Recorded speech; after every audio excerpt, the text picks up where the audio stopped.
All right, are we live? It's crazy. Let's see. I have no idea. Someone got to tell me in the chat if we are live.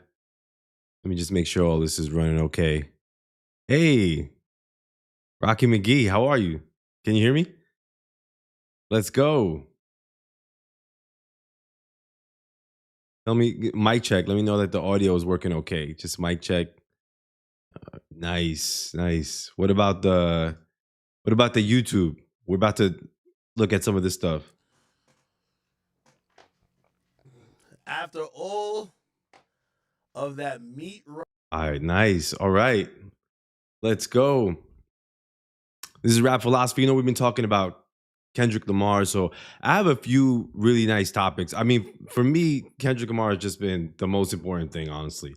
And a lot of stuff has been happening in his name, and a lot of things have been going on. But tonight, I want to talk about this Kendrick Lamar interview with Bizar. Hey, what's up? Just say what's up in the chat. This is like be easy on me, guys. This is like one of the first times I've been live in like a really, really, really long time. I'm used to like really taking my time with videos and scripting things and kind of doing research. So this is kind of off the cuff. Some of the stuff I wanted to talk about regarding Kendrick, especially with this. So just say what's up in the chat, say your name, I'll say what's up. But just bear with me as I kind of get through this. Yeah. So again, the topics today is Kendrick's the Bizarre interview. That's been going around. I don't know if y'all seen it, but it's been going around and it's been getting a lot of buzz. So we're gonna talk about that. I want to talk about Adam 22 from No Jumper, his reaction and some of the comments he had to say about Kendrick and that interview, which is getting crazy, and Akademiks as well. A lot of stuff that these guys have been saying. And actually, I was kind of saddened by the fact of what's up, CCV Entertainment. I was kind of saddened by Daylyt on YouTube, his channel too, which I was really excited because I know we kind of felt similar sentiments about J. Cole, but then recently I was disappointed. But hey, I'm not trying to, no disrespect to any other YouTuber, but he also had some sentiments. I mean, I think he's a Kendrick fan, and he had some sentiments kind of against Kendrick, calling him contradictive. Really, really, I was taken aback. So there's a lot to cover today. 50 Cent pandering Drake. Daylyt was making some interesting comments. Also, there's another thing about Akademiks, and he reacted to the Mother Eye with some really nasty commentary also. So I'm gonna go through that. But first is Kendrick Lamar Bazaar interview. I don't know why it's been making just so many waves. Like, just I don't know what's been going on, but it's got a lot of buzz. People are like up in arms about it, and I don't know. And I think this is one of the like just the Kendrick Watch the Party Die was like, again, people love to see cold-hearted Kendrick. People love to see Kendrick rip Drake apart. That's what everybody was banking on. As soon as he comes out with a culturally relevant topic, a nuanced cultural, like Watch the Party Die. Everybody, Akademiks, oh, this was trash. This song is garbage. You think Kendrick doesn't know how to make a smash? He's doing this stuff with his fans. He's mentioning stuff that he wants to talk about. And here we go. As soon as Kendrick opens up some vulnerability in this interview, this Bizarre interview, you have a ton of media personalities jumping on his throat saying this is trash, he's pretentious, he's blah blah, he's all this, he's that. And I guess some of these people, I think that's kind of like the issue, is I feel like the rap battle brought a lot of people who maybe weren't familiar with Kendrick, and now is the time where like the real Kendrick fans are kind of coming out. This is kind of who Kendrick always was. And I kind of happy. I don't want to see him do this rap battle this whole time. But this Bizarre interview, again, that was one thing. And I'm gonna read through the Bizarre interview. Also, let me just check this. Why is this like acting up here? Yeah, I'm gonna read through the Bizarre interview. But one thing is, just a lot of people were just up in arms, just the fact that he chose this magazine or whatever this is. I'm not gonna lie, I'm not used to this publication, but I don't care. Like I don't understand people's like. You think Kendrick Lamar is gonna go on a no stupid ass? Excuse me, I think I shouldn't be cursed on my streams, but I like to keep it clean. You think Kendrick Lamar is gonna go on some dumb No Jumper podcast? I'm sorry, bro. I am sorry. You think Kendrick Lamar is gonna go on Akademiks? I'm sorry. So like for Akademiks, I'm gonna get to some of these videos where Akademiks needs people to say, oh, he didn't go to the hip hop outlets. He went to who cares? He goes to Bizarre. Yeah, go let him go to wherever. Let him go to GQ. I don't care where he goes. I just want he's making his own decisions. That's one thing that I be seeing a lot is like, especially with Akademiks, there's a lot of comments with like Oh, is it the magazine? I actually thank you for that because I was curious. I was like, "Where's this magazine? I want to go get it." Um, yeah, this is a super accomplishment, man. This is a super accomplishment. I love it. If there's a magazine, I was thinking about that because part of me feels like it wasn't the whole interview. And I've read the interview and I saw everyone's comments and I'm like, did I read the same damn interview? Because I did not see what the hell people were talking about. I was like, bro, I understand what the guy was saying. And I saw like Daylyt's video and I saw Adam 22 and I'm like, did I not see? Am I reading the wrong interview? What are they not getting about what this guy is saying? So anyway, that was that. So one thing was just the fact that he chose that publication, that by itself seemed to have been an issue for people. And I really don't understand why. I really don't understand why. I could care less what publication he chooses because he is not choosing. And for people like on the topic of like, I thought this was weird because Adam 22 made some comments on like, why didn't he choose black media? And I'm like, I mean, Adam, I don't think that's your place to say, but like, he's always been like with black, he's always been on that type of time. So that's like a non-issue. Like that's not even an issue. Like for people to even bring that up to me is bizarre. Ironically, bizarre. But let's get into this interview, man. That's like really tripping me out. And then I'm gonna react to something I saw Adam 22, this full on Kendrick hating. Like, I don't know what is happening, honestly. But I just personally just wanted to get through just the interview itself. So, and yeah, it's a fashion magazine. And someone said it feels like he held back for another round. People just can't stay patient long enough to see what happens. Exactly. Like I said, I feel like people are just living in that rap battle. People just, bro, he destroyed Drake. We're done. We're done with it. We're done. You want to destroy him again? We're done with the destruction. He's done. Drake is cooked. Why we gotta judge every single thing Kendrick is doing? It's like they take every opportunity. And this is one thing I have to say that I am a little. I always was a little nervous about this with Kendrick because there is like a good and bad to sort of being this mystery person. Not that he's a mystery person, but what I mean to say is, obviously he stays low key, right? And it can be dangerous to stay low key. It's good to be low key, and I like that he's low key.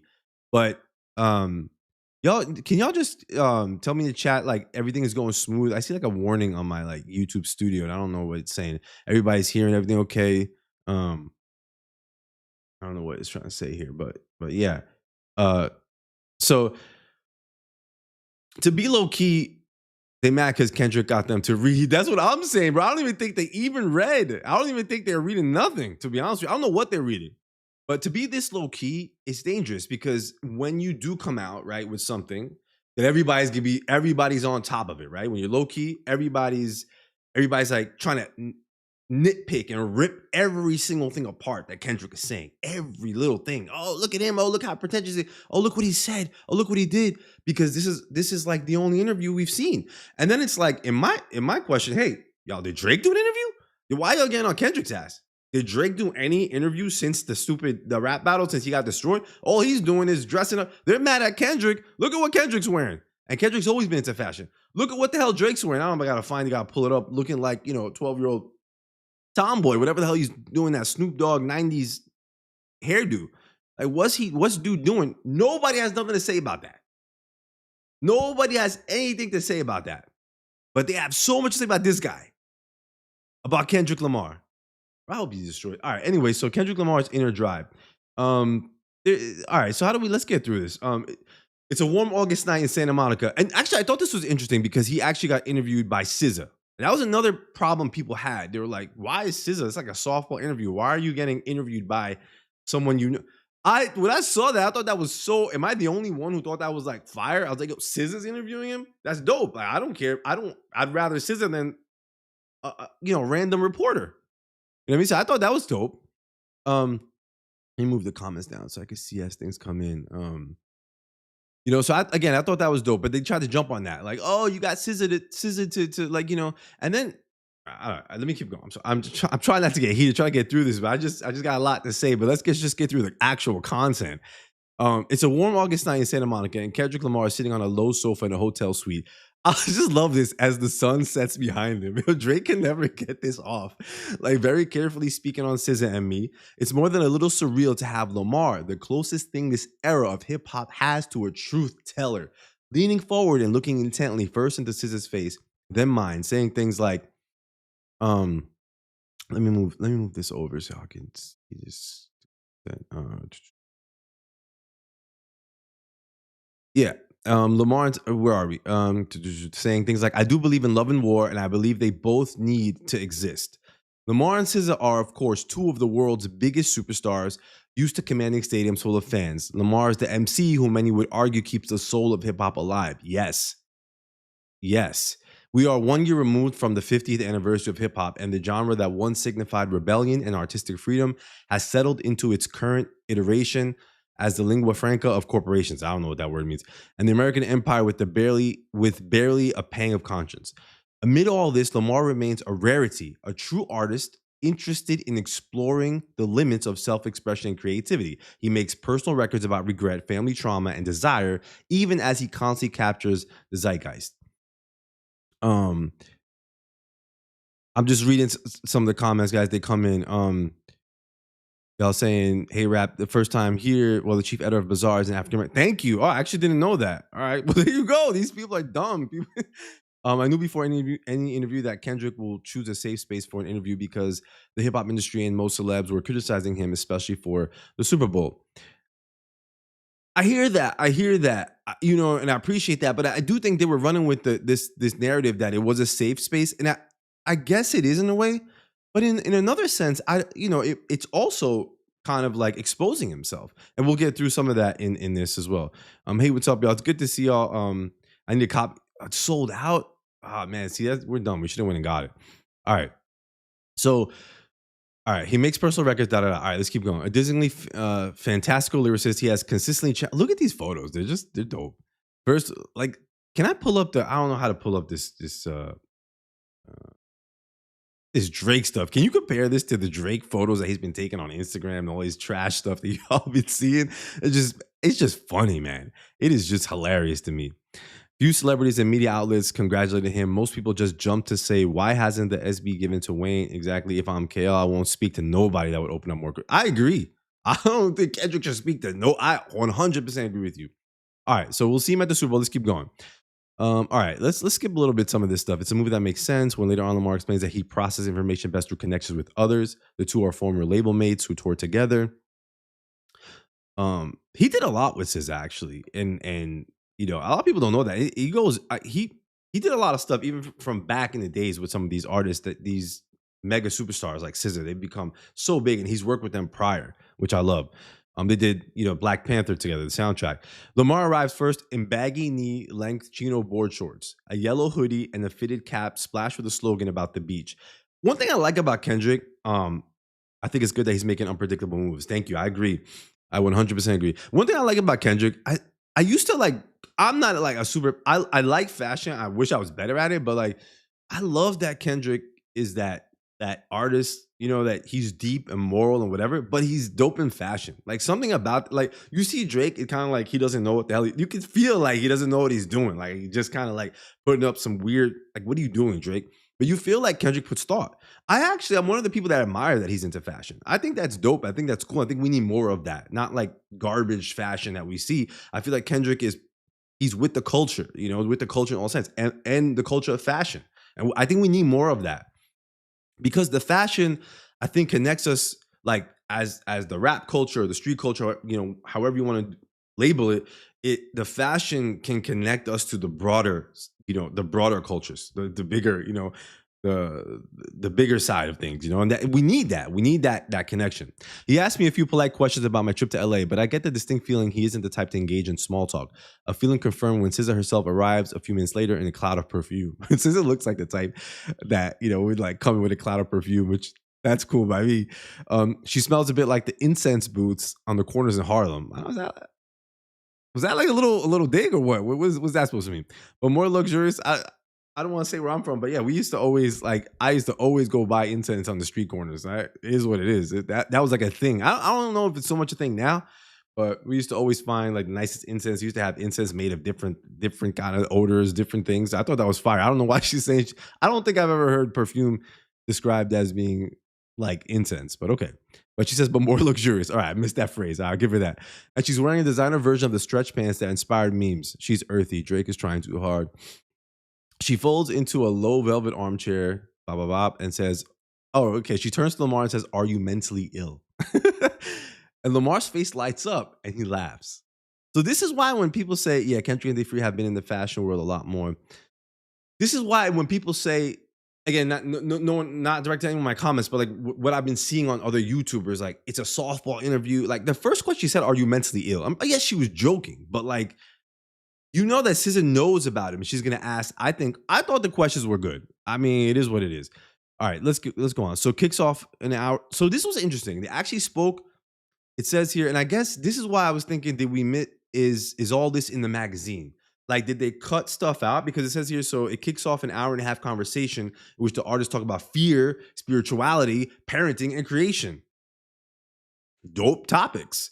But I was wondering, because this article isn't that long, like, again, one, did they trim it? I don't know. Or is this all in the full magazine? So I guess none of us would know because none of us got this magazine. Apparently sold out. But I wish I had known about it. It's dope. Someone's got to have it or put it online or go through it or something. But all right, these are two creative supernovas, but in person in this suite with burnt orange walls with lamps turned so low that I can see the moonlight from outside the window reflecting off his high cheekbones. This is like artistic. This is like really like deep literature here, the way they're describing this stuff. That was a fun start. Are you mentally ill? Who made beat the grams? Exactly. I thought so too. Lamar speaks in almost hush. So it says here, Lamar speaks in almost a hush, forcing SZA and me to lean closer to catch his words. SZA, in contrast, speaks in bubbling bursts that make Lamar laugh. So I thought that was actually interesting, that the difference between that they described SZA, they described Kendrick Lamar as speaking in hush. And I always felt that was interesting about him. It's like he comes off like this character, like he has so much depth. He could do this and do that. And I think that's why people loved what he did, right? With the rap beef, is that I think some people didn't expect. I think people just thought Drake was just gonna like Kendrick was just not gonna respond. You know, people just thought maybe Kendrick just ignore it.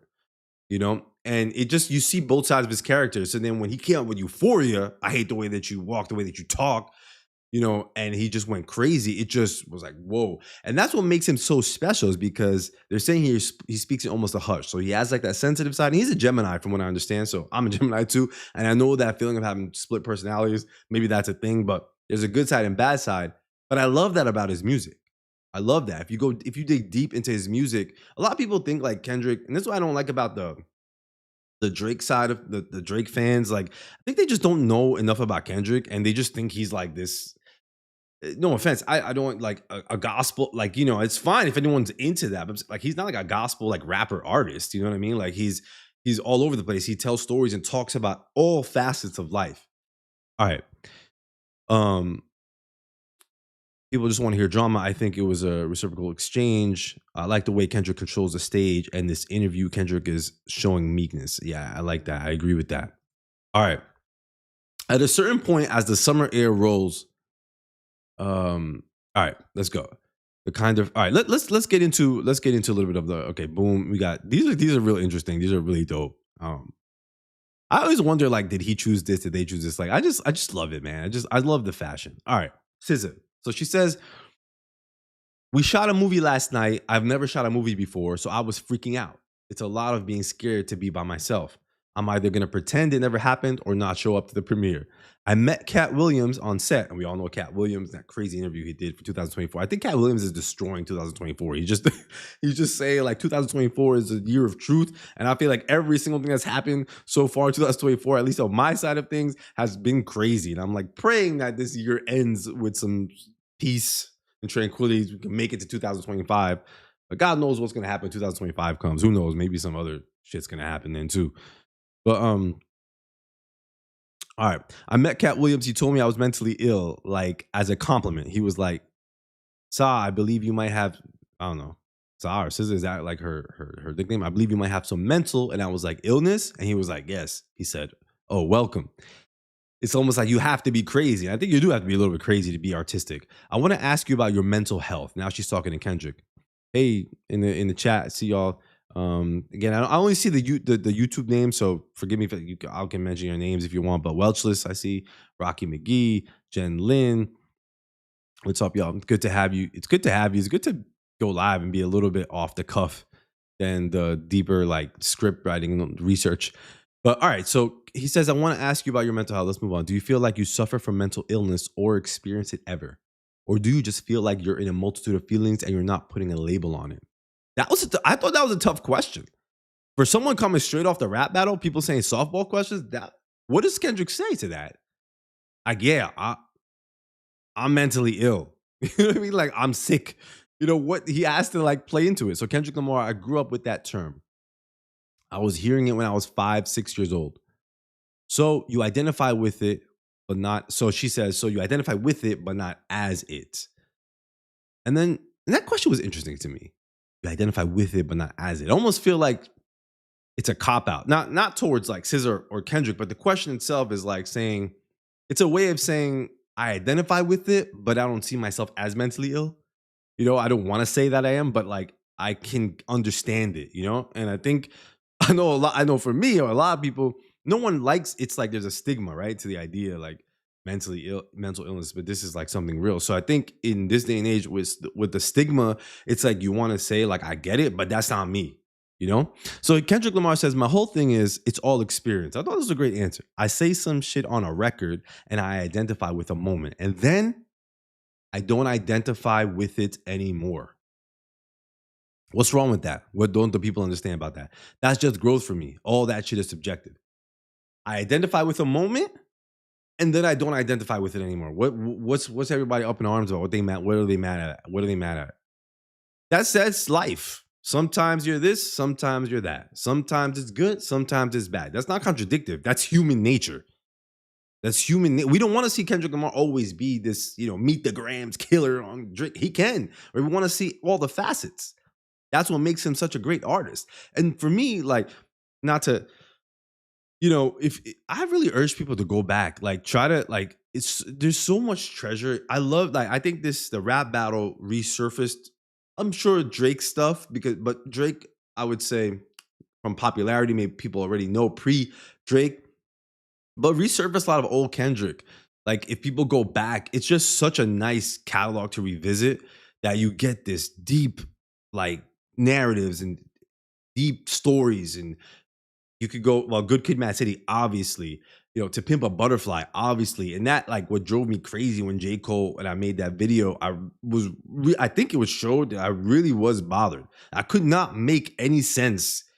I couldn't make any sense at all how someone like J. Cole could even dare, whether joking or definitely not real, and definitely not a joke, to talk about To Pimp a Butterfly. Crazy or insane.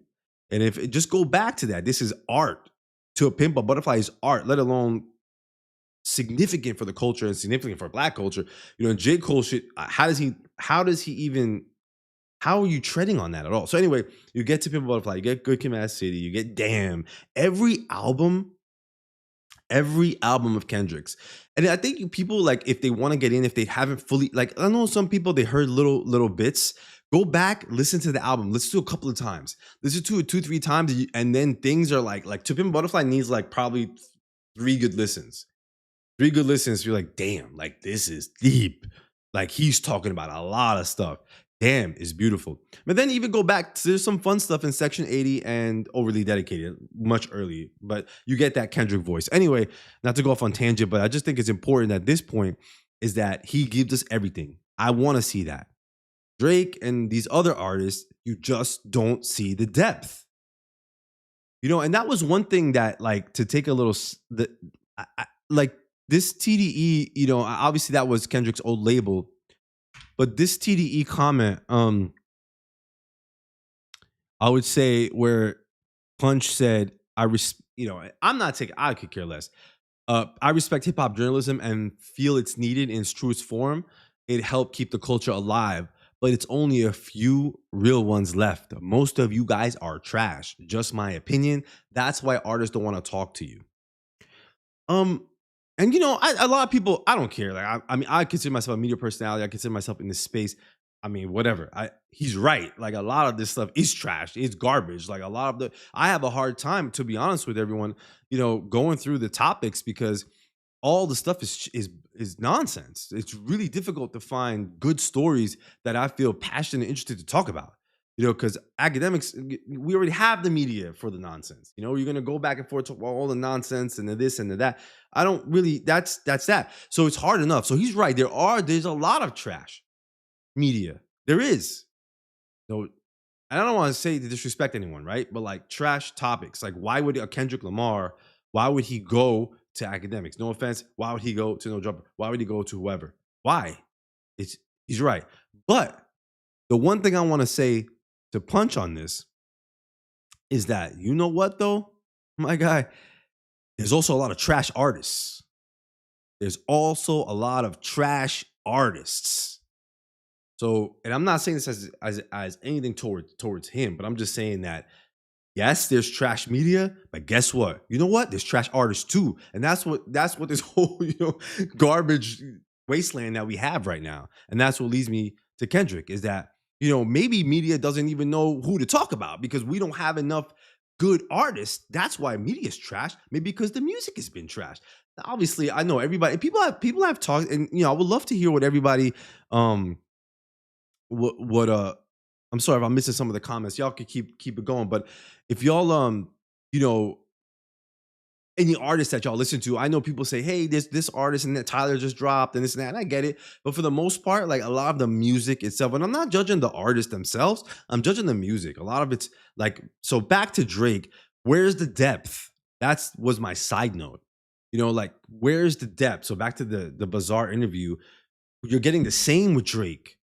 With Kendrick, you're getting the full depth of all the different kind of music.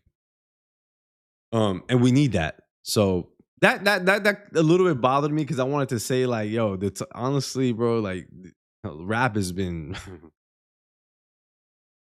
rap has been killing me right now. I'm having a hard time dealing with it right now. I'm praying that Kendrick. I want to say that Kendrick. I grew up on rap. Like I grew up. I'm talking like I consider hip hop just like Kendrick said. Y'all be calling it I forgot what it was. I'll be calling it hypnotized. Hip hop when I was a kid, as that's why I have a hard time with what's going on today. Because when I was younger, I always felt like it saved me. It saved me. Like all the stories, the competitiveness, everything that rap spoke about, all the storytelling. It wasn't, yes, there was trash, there was garbage, there was club music and this and that. Yes. But today it's almost like insane, bro. It's like everything is just club music. Everything is just and I think Kendrick is bringing back. I pray that Kendrick is bringing back lyricism a little bit, or bringing back some semblance of truth. Something for y'all artists and Tyler too. Like Tyler, what he just did with the drop. Like I'm not like a crazy Tyler fan, but I just respect like of what he's doing. And I know he was at the Pop Out concert. Like the way he's dropping the music and the albums. What he just did with the trailer with Chromacopia and Saint Chroma and all that stuff. That was dope. Like that's what we need. Like I don't care. Like that we need that. Like I don't. Even if I'm not a Tyler fan, you go Tyler. You do that. You don't give me what Drake is doing with. I don't know what that last. No offense, Latino stuff. I mean, it's all good. But he became Spanish or what? I don't know what he was doing. Like singing Spanish. He said that the video cost him $2 million. Bro, like what are you doing? What are you doing? All right, let me get back. Y'all gotta focus me, or else I'm gonna get crazy. Let's get back. Let's get back on topic. All right, what y'all saying? Glamour, that is a let's see, classic art and ageless art for the times. My grandson listens to Kendrick, old music. Oh, he's 12. No way. He's like, Granny K Dot is dope. Oh, I love that. I love to hear that. I always feel like that, people will look back at Kendrick like this is gonna create a moment for hip hop, and that the people of today, like the young crowd, are going to get to go back to this treasure of Kendrick. They're going to get to go back and be like, damn. Because what y'all have to go back to? Like, if this young crowd, what do they have to go back to? Yeah, they go back to Pimp a Butterfly, like, oh my God, this is insane. All right, so she says here, I think it's going back to my inner child, right? So this is Kendrick. It's giving self-therapy. I think it's going back to my inner child, right? I was trying to understand myself, trying to find people I could relate to, how to identify myself outside myself. It sounds crazy to a lot of people. I really can see myself out of my body. When I do that, I have no judgment toward it. It's too many eyes on me to not remove myself. That shit is scary to anybody else. Are you scared? This is such an honest interview. I really like this interview. And this is why I love the fact that SZA did this interview. Like I just thought it was fire. Like the fact that she did this. Kendrick brought me back to hip hop. Thank you. Gonna tune into Tyler too. And I had some people mention, yeah, I mean, you people who are into that, they bring up other artists that I'm like, oh, they're like low key, so you get to hear about them more. But that's good. All right, Kendrick. So he says, no, because I've learned that I can't identify with my performances on stage. I can't hold my true whole identity to the person who's on stage, because if I did, that means I will judge every movement every time I F up a lyric, every time I'm off key. It's too much to deal with. So I have to have a distance between the performer and the person I close my eyes and look at the ceiling with. That's interesting. I had to develop that tough skin at like 16, 17 years old, not knowing it was not only for my career, but for myself. It's mentally ill for sure. This is deep. Maybe this is something that people can harp on and just say, again, like contradictive, but I think Kendrick is being honest, and I think any entertainer, any person who's especially in the public eye or making music, making art, making theater, acting, making movies, like what you perform is not always yourself, and you do have, and anybody who does anything, I think there's like, if you attach yourself to that thing, you could be devastated. You don't want to put so much attachment, right? Like, because if you put attachment to that thing fails, it does whatever, it gets destroyed. Now you feel like you're destroyed. So I think what Kendrick is saying here is that I have to separate myself from that person on stage. I'm Kendrick, but that's also Kendrick, and I can't always just be that, relate to that. I have to know. So that is somewhat mentally ill or bipolar in a way, I guess. You can separate yourself. I thought this video. What y'all think about this photo? I don't want him listening to that drill music. That's a no in the house. I hear that. This was funny. Like I thought this. I didn't understand the sock. Again, I'm not into fashion. I didn't understand the socks on the slacks here. But I guess it is what it is. It's being crazy. But he's at like the condiment stand, whatever he's drinking here. So I thought this was funny.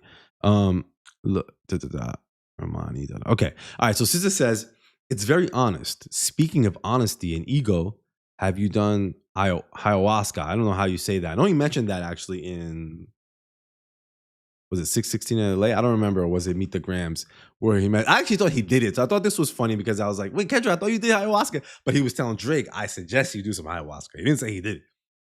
But so she asked him this and he says, so she says, have you done ayahuasca? So he says, I haven't done it. What is ayahuasca? Hold on. Let's check that out real quick. Hold on. What is ayahuasca? And how do you pronounce that? Pronounce ayahuasca. Ayahuasca. Okay. Is a plant-based psychedelic? I thought this was like a meditative kind of thing. Am I like tripping? Psychedelics affect all the senses, altering a person's thinking, sense of time, and emotions.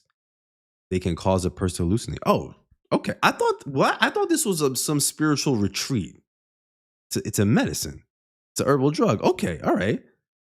So damn. All right. So I did not know that. So all right. So he says he didn't do it. Okay. That's good, I guess. If it's bad for you, I really don't know. I don't know much about it. I ain't trying nothing. Like, I heard people like keep talking about these whatever these things are, and like I hear about them like through the ether, through YouTube videos, and people saying how. I don't think I can. I'm sticking my feet right here on the ground. I don't know. I don't know what I don't want to go somewhere. Maybe I can't come back. I want to stay right here. So he says, have you done it? He says, I haven't done it. And she says, what? I wonder how you're arriving at all these conclusions. I want to talk to you about your spiritual practices. How many spiritual practices contribute to your day to day? All day, every day. All day is ceremony. K-Dot, ain't no bullshit, ain't no cliche, but I literally talk to God. Like, it's to a point where I'll be starting to think I'm going crazy. But then he has to remind me, no, this is really me. My early morning practices that I have to, okay. I thought that was interesting. And that's why when everyone like Akademiks and Adam 22 and all these people are like, he's so pretentious. He chose Bizar. He's talking about this. The guy said he literally talks to God. What are y'all mad at? What are y'all mad at? I don't understand it. Like, it's what? So, all right. My early morning practice is that I have to run. When I started running, that's where I started to understand. there was this threshold of pain and this spirituality for me. I remember my shins was aching. I was like, I got 1 mile to go. Then I get whispers and downloads and start talking about shit that I want to know about. And next thing I'm 3 miles in, 4 miles in, I wake up and do that shit every day. And I was like, that's dope. And then I actually thought it was interesting because the whole thing that set off, not that what set off the beef, what Drake was trying to get on Kendrick was the push-ups, right? You push up, and then there was this video of Kendrick doing the push-ups and stuff. But Kendrick seems like he's fit. He seems like he's doing, his thing, and he's showing people a little bit of game, what he does. So the sister says, loss of self, you have to break yourself. I have to. So she says, I'm grateful for the God see sidebar. What do you feel like your top 3 contributing factors to self-transformation in the last few years have been? I think she's being slick because I feel like she's going to eventually lead to all the Night Like Us questions. She's trying to warm him up a little bit. And then K. Dot says, the power of honesty and being honest with myself, perspective about the person sitting across from me, and learning that vulnerability is not a weakness. That last one probably been one I'm still developing. Vulnerability is not a weakness. That's a tough one. Vulnerability, not a weakness. Which one is the hardest? The last one, meaning vulnerability. Why? We talk about our childhood, and he says, I hate going back to that. It's traumatizing. My pops, he was tough. He was militant. As far as every day you're expected to go to work, take care of your family, get back up to do it all over again. Being a man type shit, right? And he never showed no weakness. He never showed any emotion that could garner a one-up from the person sitting across from him. And I learned to experience that not knowing I had them same traits, right? But for what I do, there's certainly no growth without vulnerability. This was an interesting sidebar to me about his father. I know he mentioned in some of his music, his father and he mentioned that his father was there for him. Not that people think that when he spoke about, I think it was in Damn, I forgot which song, that he was saying his father wasn't there, but his father was there. But he was describing how his father was tough, and harsh a little bit. And that he had to, and this is what he's describing. He was militant. So that's interesting. I'll be honest, I have a hard time relating to that because my father wasn't in my life. So I do understand that, people who read that way, that was something that affected, me for a really long time, and I want to be there. I have children and I want to be there for them because I always feel like I never had that. So I understand, at least I could see that if you have a father or mother, obviously, but from a son to dad kind of thing, that you look towards your father, you hope that you can see some mentorship, something to model after. And when you don't have that, it's tricky. But in this case, he's saying his father gave him he was really militant and he was tough. And maybe that was a good thing in a way. But for what I do, there is certainly no growth without vulnerability. If I understood the power of vulnerability earlier, I could have had more depth and more reach to the guys that was around me, the neighborhood coming up. That's interesting. That vulnerability thing, I have a hard time with that word and that concept. Because K. Dot is saying here that if I had a little bit more vulnerability, maybe I would have reached more people. I find it really difficult to be vulnerable. Personally, I find it difficult to be vulnerable. I have a hard time. I agree with him, but I have a hard time relating. And maybe he's just trying to teach people that. But I find that when you show weakness, I don't know for women, y'all could speak on that, but I know for men, if especially family men, it's very hard for the male to say what they're struggling with or what's tough, or what's going on, or they just have to hold it down, right? So I find being vulnerable, although everyone says that, yeah, we want a man that's vulnerable, yeah, we want a man that's expressive, but you know what I think a lot of men feel is that when they do that, people call them out on it. And you know what? That's exactly what happened to Kendrick. That's what's hilarious about this. It's just like I said, is that when a man expresses these emotional words and these vulnerabilities and these concepts, he actually talks about femininity in this article. What happens? All the masculine crazy, but the Adam this, the academics, look at haha, like he's pretentious. They're laughing at him because he expressed that, right? And that's exactly for the women. I mean, again, I can't speak to the women's side. I know women have their own challenges, but for the men's side, that's something I think men struggle with leading their emotions, because when they do, the shit that they're doing to K Dot right now is what people do to men. All right, so our parents, they never had these outlets to express themselves the way they wanted to. Um, I've always looked at us as somewhat of a beacon of hope for them. I always wanted to know, how does your mom feel about your self-expression? And then Scissor says, my mom grew up dark skinned in the 50s. My mom integrated schools in St. Louis. She made herself smaller to be polite and non problematic, Audrey. And growing up in the burbs where we were one of a few black families, she kind of passed that to me. She's developed this delightful energy that she really, truly does have. But also, I feel like deep down, she really needs to beat some ass and she'll feel better. Um, I like this. I like what she's saying here. I don't know if y'all could relate to that. Y'all relate to that? How she's describing her mother? That her mother was like, I know a lot of people, like a lot of like non-white cultures probably face this in general. Like when they move in certain areas, like where there's all white people, and people just try to fit in. I know my mom was like that a lot. Actually, I relate to that. Like, try to fit. You don't want to cause no trouble. You just want to fit in. You just want to raise your kids. You just want to get through. You don't want to cause no drama. But she's saying here, she was to beat some ass, she'll feel better. Because what happens is people people trample on you. You know what I mean? In this society, like when they see you're weak, when the other, I want to be mindful of my words. Like when people see, someone who's weak,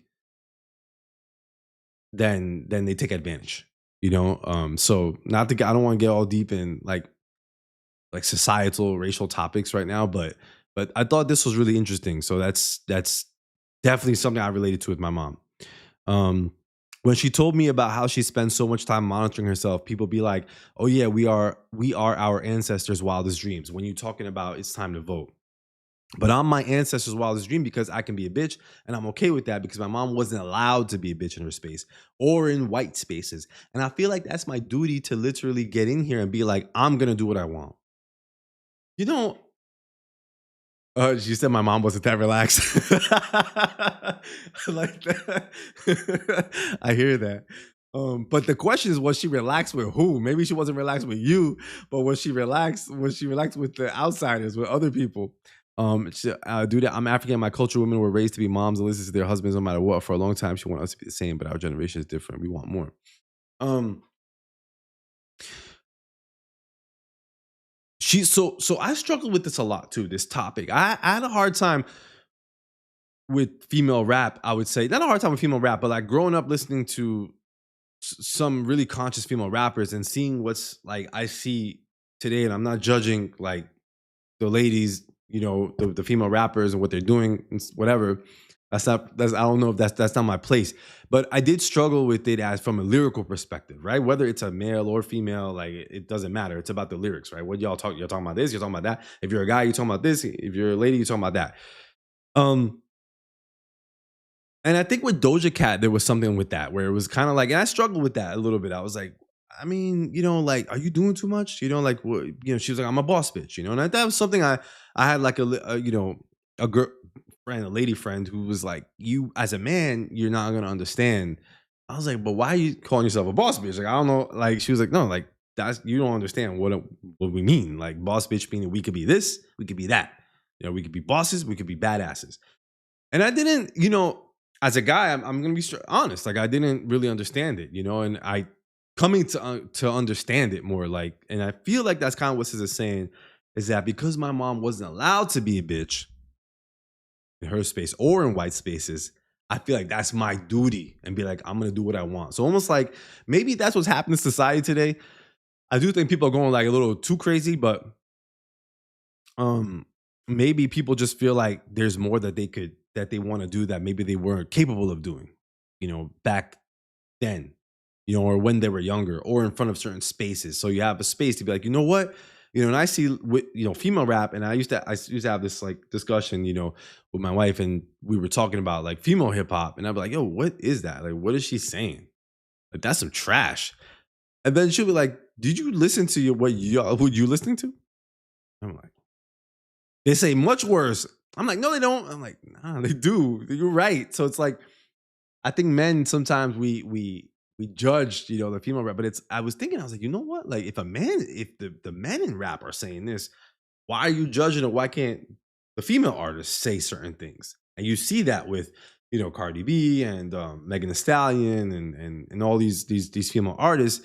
That, yes, there's one thing where maybe it's over sexualized, but it's another thing where it's like kind of what this is saying is like maybe they're expressing a side that they want to express, that men have been able to express for a long period of time. I don't know what y'all feel about that. But y'all still on the talking about the mother topic. But so she says she started moving things around in the house, designing the house, and being free. She didn't grow up with the money or anything. So it's scary for her to think about renovating a crib or having something for herself. She never even imagined what her dream house could be. So it's like it scared her, it effed her up. She was upset and embarrassed, but now she's like freed by proxy type shit. Women are being more free with their art form these days. So all right, so Kendrick Lamar says you gave her that, like that SZA freed her mother in a way. She gave her that power that she didn't have. And then SZA says she gave it to me. When was the last time you cried? When was the first time you cried? She's asking Kendrick. More deep questions. I would say the last time I cried was probably on Mr. Morale. 2022's Mr. Morale and the Big Steppers on the Mother I Sober record. That shit was deep for me. And honestly, that the Mother I Sober and Auntie Diaries, when you go back to I know the Mr. Morale and the Big Steppers, I don't know. I think it was an amazing album. I think it's not the same sound as Damn. And I don't want to get all into this right now because I think it's an amazing album. I have it on repeat. Dropped 2 years ago. It's Kendrick. I think people who like maybe sidestep that album should go back because you're going to be pleasantly like surprised if you skipped it thinking people weren't talking about it. People didn't. People were skipping it. There's a lot of that is deep. Like that album gets. I don't want. It's not more deep, but like he gets on all these topics, like all this like spiritual stuff. So the Mother I Sober, which Drake kind of like messed up, and the Auntie Diaries, which Drake also was nasty about, where he talked about like where Kendrick talks about how his auntie is a man now and she became transgender, and then Drake joked about like I want to talk to you, the man of your house, your uncle, kind of like poking jokes about the transgender side. And I find that those, when you go back check the Spotify, like those are the least listened to songs, but those songs are dope, like, and they really tell good stories. And whether someone agrees with homosexuality, transgender, whatever, I don't think that's the issue. I think people get too caught up, right? If you're religious, right? Some people who are maybe religious, I get that. Like people have different values, but it's the point of that his expression, and you hear he's telling the side of his uncle, his aunt, who Drake is saying his uncle, and his cousin, who also becomes transgender as well. So he's telling their story and how he had to come to grips with it. And when I go back to the album and I see it had the least views, I'm like, I thought those songs were dope. Like, just listen, just like as if you're reading a book, you know what I mean? Like someone telling your story, because you could hear the other side of things that maybe you never heard before. It was a deep album, those hard topics that some people don't want to face within themselves. So, all right, now let's get to it. I would say, so he cried there. Would you say you've done more crying recently than you have in your own life? Now, and he says, now, yeah, I have to. It's cleansing, she says. He says, it might be easier for you though. And then again, I see, that's what I'm saying. Why did he say that? Because she's a woman? Is that, I don't know like what he meant by that. SZA says, I cry all the time. I'm going to cry right now. Because that's just beautiful. Wait, you didn't tell me what was the first time that you allowed it to happen? Now Kendrick has to go into it. Again, like I said, men don't like to do this. And you see all these TikTok videos. We love men. Men need to be blah, blah. And men need to express this and that. No, men ain't going to express nothing. Because what happens when the men express shit, like This is what happens. The way they're treating Kendrick right now. Oh, look at him. He's talking about feminism. Haha. That's what your male counterparts all start saying. He's weak. Right? That's what happens. That's why he's saying it might be easier for you to cry. Me. But the thing is, what's cool is he did open up and he did cry. He did. I mean, he opened up about crying. He said that he did cry on stage. The first time I allowed it to happen is documented actually on stage in 2011 when Dr. Dre and Snoop and the whole West Coast was out, and he was like, "This is the torch that we were handing off." Dre passed me the torch. I don't know if I saw this, so I want to. Let's see. That I actually didn't know he cried on stage. Like I actually was curious. I want to like see if he cried. Kendrick cry on stage. I don't think I ever saw that full video. Where is it? Where's the Wowzers with that.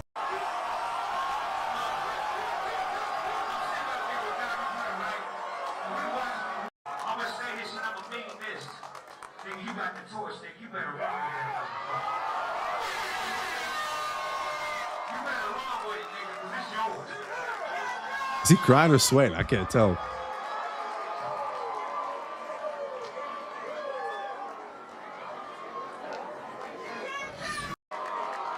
I don't know. This is a bad angle, but let's see what else we got.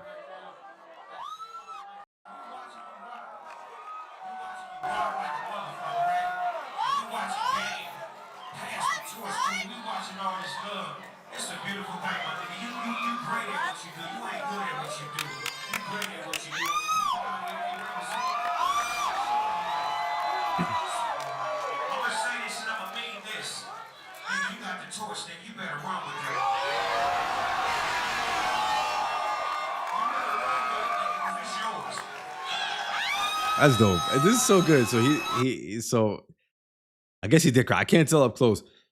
But what an amazing feat to be told that Kendrick at what 2011. But you said here half those men who say they don't cry are the same men in fetal position under their covers crying. I hear you. He cried. Thank you. But here's the thing. Here's the thing.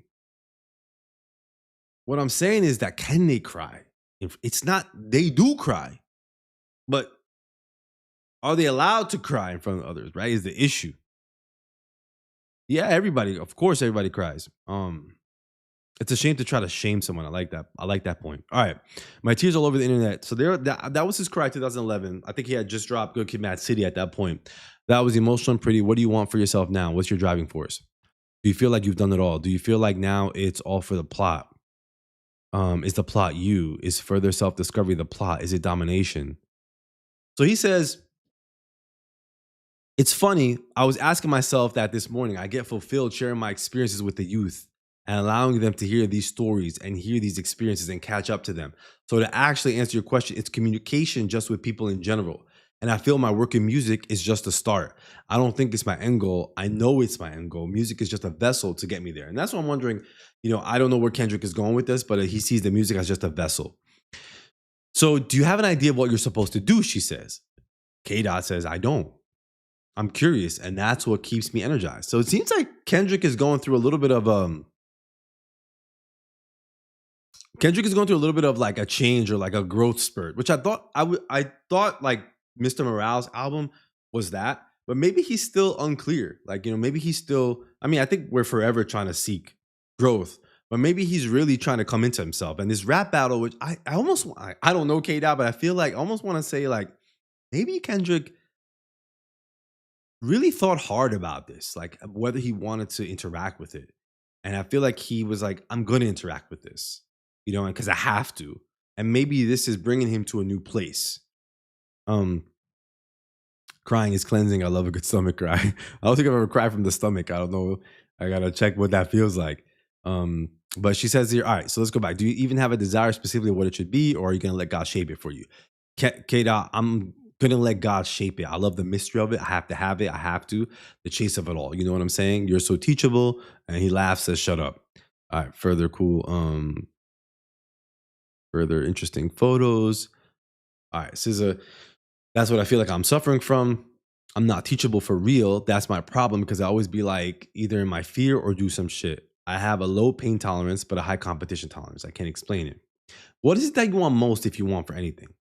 So he says information. I want it all. I want the resources. I want to meet people smarter than me. I want to talk to them. I want them to show me things. I just want to be fulfilled with whatever this world has to offer. That shit hypes me up. Information. I'm a mother effing nerd for it. You is too. This was interesting to me. For someone like Kendrick, at his phase in life, he's in his late 30s, I suppose, or like mid 30s or whatever, something like that. You would think like people have everything together, which he does, but it seems like he's saying, I want more. As you get older, you start to see that like all the cocky stuff that you were doing like in the youth period is like, and when you get older, you're like, wow. Like you start to experience that. I don't know what I thought I knew, like being in the 20s, you're like super cocky. I could do this, I could do that. And as you get older, you're like, maybe I can't, and maybe I got to figure all this out. There's like being younger, there's this cloak, right? Which is good in a way. There's this costume of like, I have a Batman, cape on and I could do whatever. And as you get older, that cape starts to crack, starts to fall down. You're like, damn, I don't have my cape. I don't really know if I can do this, but I'm gonna try. So she says, K-Dot, this shit is a mystery. And I love it as a mystery. I love it. I love that answers could be wrong or right. And then she says, you have such father time energy. It's very universal dad vibes. Actually, it's more universal sensei. It's almost gender ambiguous. It's father and mother because you actually seem quite in tune with your feminine energy. This is interesting. There's some interesting scissor stuff here. Do you consider yourself in touch with your feminine side? I thought this was a tough question. And as a man, I would say, excuse me, I don't think I fully understand that question. And I hope people don't take that wrong. I'm not there yet where I understand the feminine side of a man, but maybe it's the softer side, maybe it's the other side of the man where it's not super masculine. But she's asking him a really tough question that everybody started to come at Kendrick for. Everybody started to make fun of. So he says, I have to balance both. At first, all I knew was the masculinity, and I always kept that wall up because of my pops. But the more I delve deeper into my music and the more expressive I get with myself, that is the feminine energy right there. That's not the bravado that I grew up seeing all the time. This is who I am, the soft-spoken me, and I have to own it. This is interesting to me. I don't know what y'all think about that. Y'all tell me in the comments below. But I'm not fully there. I assume it's softer side. I guess I always struggled with whether masculine is seen as hard and feminine is seen as soft. So are they both kind of malleable? Or do they both have both sides? Like, does masculinity have a touch of femininity in it? And does femininity have this masculine? Like, do they have their own definitions? But to me, people seem to always tend to divert them where like this is that is that, and that's a little bit where I'm struggling or just trying to learn that. So this is where my superpower lies, because if my job is to communicate, I need to be able to communicate with everyone. I need to be able to sit in front of SZA and talk to you and feel comfortable in a way where it feels authentic for me to you, you to me, and I can't do that with a wall up. I can't do that with my full masculinity.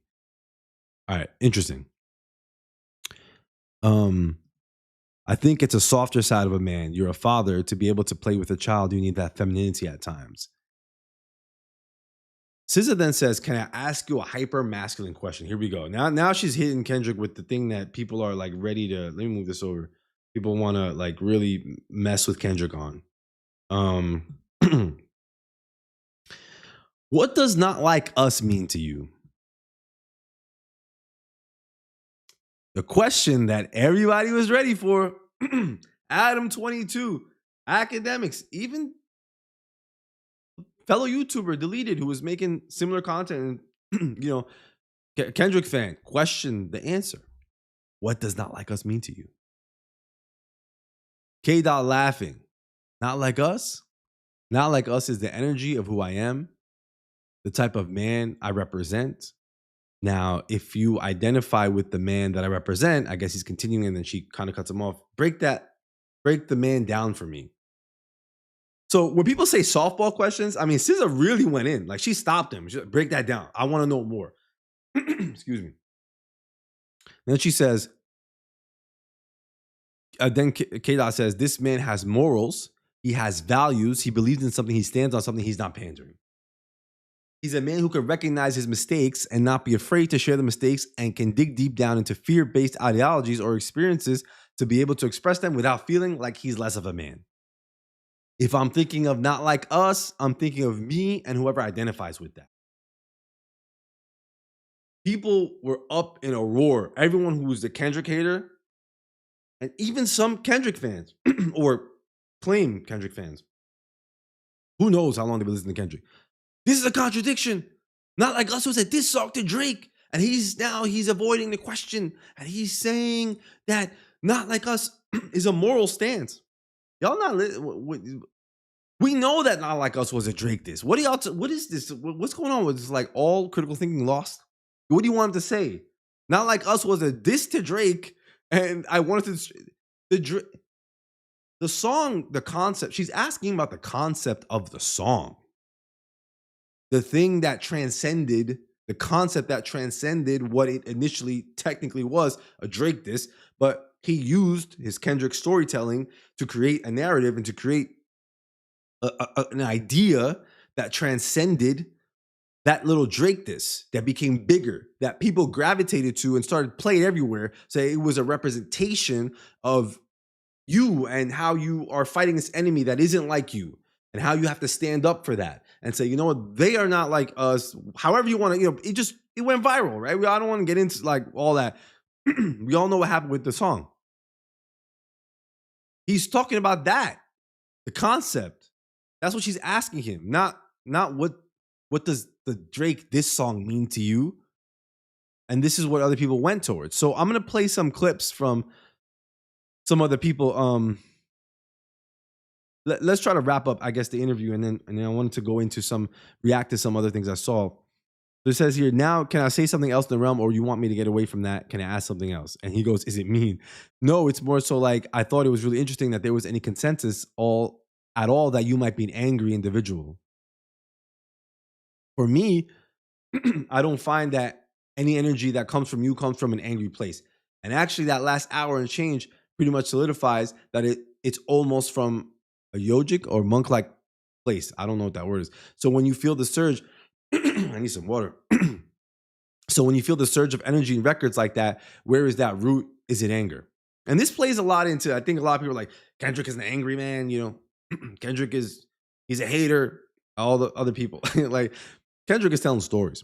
But I think this plays into all that, right? Like, is he angry, right? That's what people want to hear. They want to hear that Kendrick is a madman. He's a maniac. And they're stupid enough to think that Kendrick would say, yeah, I'm angry. Yeah, I'm angry a lot. I hate Drake's guts in a Bazaar interview here. Are they stupid or dumb? Do they think Kendrick is an idiot? Kale, K-Dot, I don't believe I'm an angry person, but I do believe in love and war. I believe they both need to exist. And that goes back to what we were talking about before, femininity and masculinity. I mean, you won't find no other rapper talking about this except Kendrick right now. And my awareness of that allows me to react to things, but not identify with them as who I am. Just allowing them to exist and allowing them to flow through me. That's what I believe. So I'm going to quit while she says, that's it. I read this and everything made sense to me. I went on YouTube and I was getting ready to create some videos about this topic because I was like losing my mind about what the YouTube reaction, like what they were trying to, what the same thing that they did with Watch the Party. As soon as K-Dot, and this is what I'm worried about for K-Dot, is that once he touches that nuanced cultural feminine side, morality side, they're ready. They're ready to jump on. Watch the party die. Ha ha ha. That was good. All right. As soon as he speaks his truth, oh no, Kendrick is a hater. He hated Drake. Why didn't he come out and say all this, that he's an angry, crazy individual? So I was like, did I read the same damn interview? So he goes on to say, now let me see what's going on with you. All right, so he switches it up. So I want to play a clip here, a little bit about this topic. I'll start with, I wanted to start with Daylyt on the Kendrick interview, which I thought was interesting. And let me know if y'all can. Another contradiction. He contradicting himself again. Let me know if y'all cannot hear this. And I'm gonna play it. I just want to set it up so y'all can hear it.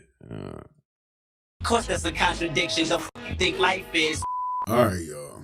You know, Can I y'all ain't hear it? biased Just give me here. a like. I ain't gonna a lie, yes. I damn near needed some upliftment to even do this video. I'm tapped out. I'm exhausted. When the hell is Tyler coming out? I need something new. This will probably be the last take I have for this Big 3 beef, if you even want to call it a beef. At this point, it's more like tofu. It seems that on Kendrick's side, I'm the only creep. Can y'all hear that? Just let me know I can hear the YouTube video in the live. About what? Yeah, okay. Loud and clear. Let it Gator go. that's gonna say this. I've watched so many people's takes on this interview, and I'm actually the only person that seems to feel this way. So maybe I'm the problem. What did Kendrick say again on Father Time? Guess I'm not mature as I think. Got some healing to do. Yeah, I guess that's me right now. It's good. I could be the only one that feels this way. Shit, I'ma stand on it. K-Dot's interview had all us hip-hop fans f***ed up. And I don't have time to argue with the meat writers that act like Akademiks big chalupa with extra sour cream gurgling at, making excuses or rebuttals of how they agree or love the interview, and I'm crazy. All the people that are gonna say, he doesn't need to have a different answer. He can answer the way he wants to. ask me if I care, cause I don't. As a hip-hop fan, I hated it. As a stand on all 10 type of dude, I hated it even more. Was it? I mean, listen, everybody's entitled to their opinion. Let's get to like, what did you hate about it, right? Like everyone says he can say, of course he can say whatever he wants. Yeah, he could say whatever he does want. That's what it is. So what is it that you didn't hate exactly? I want to get into it. I want to see what it is that you did not like about what Kendrick. Let's be clear. Y'all didn't like what Kendrick said. What did y'all not like? Say it. Is it brilliant to take control over the interview and not let anyone ask you tough, specific, uncomfortable questions? Hell, That's what I spoke about is like, not let someone ask you tough, uncomfortable questions. Well, ask him like, what's the uncomfortable? Do you want to ask stupid ass questions that Akademiks or like Adam 22 is going to ask him? She asked him, do you get in touch with your feminine side? She asked him, when's the last time you cried? Those are not tough, uncomfortable questions. Those were like hidden really questions. If she was doing that, she could have said, an easy softball question would be like, how does it feel to have the biggest #1 rap song of the year? That's a softball question. That is an easy question. Not when's the last time you cried. That's not an easy question. oh yeah, that was brilliant. Am I for having your day one old label mate SZA interview you? But also a low-key statement, throwing a slight shade at Drake because he stated SZA got you wiped down. You ain't in no big 3. SZA got you wiped down. Around the time he had an anthem with her and Sexy Red. So this interview screams loudly of whose side she's on, especially knowing Drake is definitely sad and bothered by this because he's always uptight about his old flings where he made a living off of making songs about them. It's also coming full circle to the initial diss on the BET Cypher in which Kendrick disses Drake, calling him sensitive on how he took the Control verse earlier that year. I'm about to crack the Da Vinci Code. Yeah, and nothing been the same since they dropped Control and tucked the sensitive rapper back in his pajamas clothes. With a younger sister. I could go back to that freestyle so many times. I love that freestyle. I gotta go check. I can't play. I don't know if it gets banned on YouTube or something copyrighted, but that freestyle is fire. Bobbing her head in the background. All that was perfect. It was a chef's kiss. And I get why hip-hop media could feel away. Kendrick went to Harper Bazaar magazine that has nothing to do with the culture. But I don't blame Kendrick, since most of the big hip-hop media outlets are Drake guzzlers. And they played on Dot's name, gaining full control of how you're perceived without misconstruing your words. That was all calculated and strategic. And just Yeah, so what? That means Kendrick's smart. Like, I have no problem with that. What, do you want him to be an idiot and go hang around Akademiks and get asked stupid questions? Yeah, I'm going to go to Bizar. I'm going to go to GQ magazine. I'm going to go wherever the pop culture needs to see me. I want to be there too. Why can't he do that? Drake can do it. Nobody has no problem when Drake does it. Y'all not have a problem when Kendrick does it? Drake never goes to any quote unquote hip hop media. He'll never do that. There's no problem with that. Just dope as fuck. But with all that being said, I feel that the interview shouldn't have happened if he was going to make a hypocritical and contradicting statement, specifically about the song Not Like Us. This video All right, so let's get to what is the hypocritical What is the hypocritical part about not like us? I don't understand it. Let's hear it. Someone said in the comments it was pre-written. I don't know. I don't know if I buy Video that. will focus solely on that particular segment of the interview, while other creators have highlighted the positive aspects, such as Kendrick's reflections on his personal growth. I'll be addressing the specific issue that's currently gaining significant attention on social media. And I know y'all gonna hate me for this video. It's good. Villain type shit. Gotham City. It is what it is. But one thing is for sure. This just made me appreciate the greats even more. Tupac and Biggie, Hova and Nas, 50 Cent and M versus Ja Rule, Eminem versus ICP, Jay-Z versus Dipset, Lil Wayne versus The Eclipse. I appreciate real hip-hop, real rap, the battles, the war wounds, the scars, the competition. But what I'm asking, like, Daylyt, what was it about them that is different here? Like, you appreciate it, and maybe I'm gonna play it. What is it about them you appreciated that Kendrick didn't do here? Like, let's go back. Let's go back Tupac, Biggie. Let's go back to Nas, Jay-Z. They all were on publications if they could be. Tupac went to Vibe. Nas was at like Funkmaster Flex when he was talking about Jay.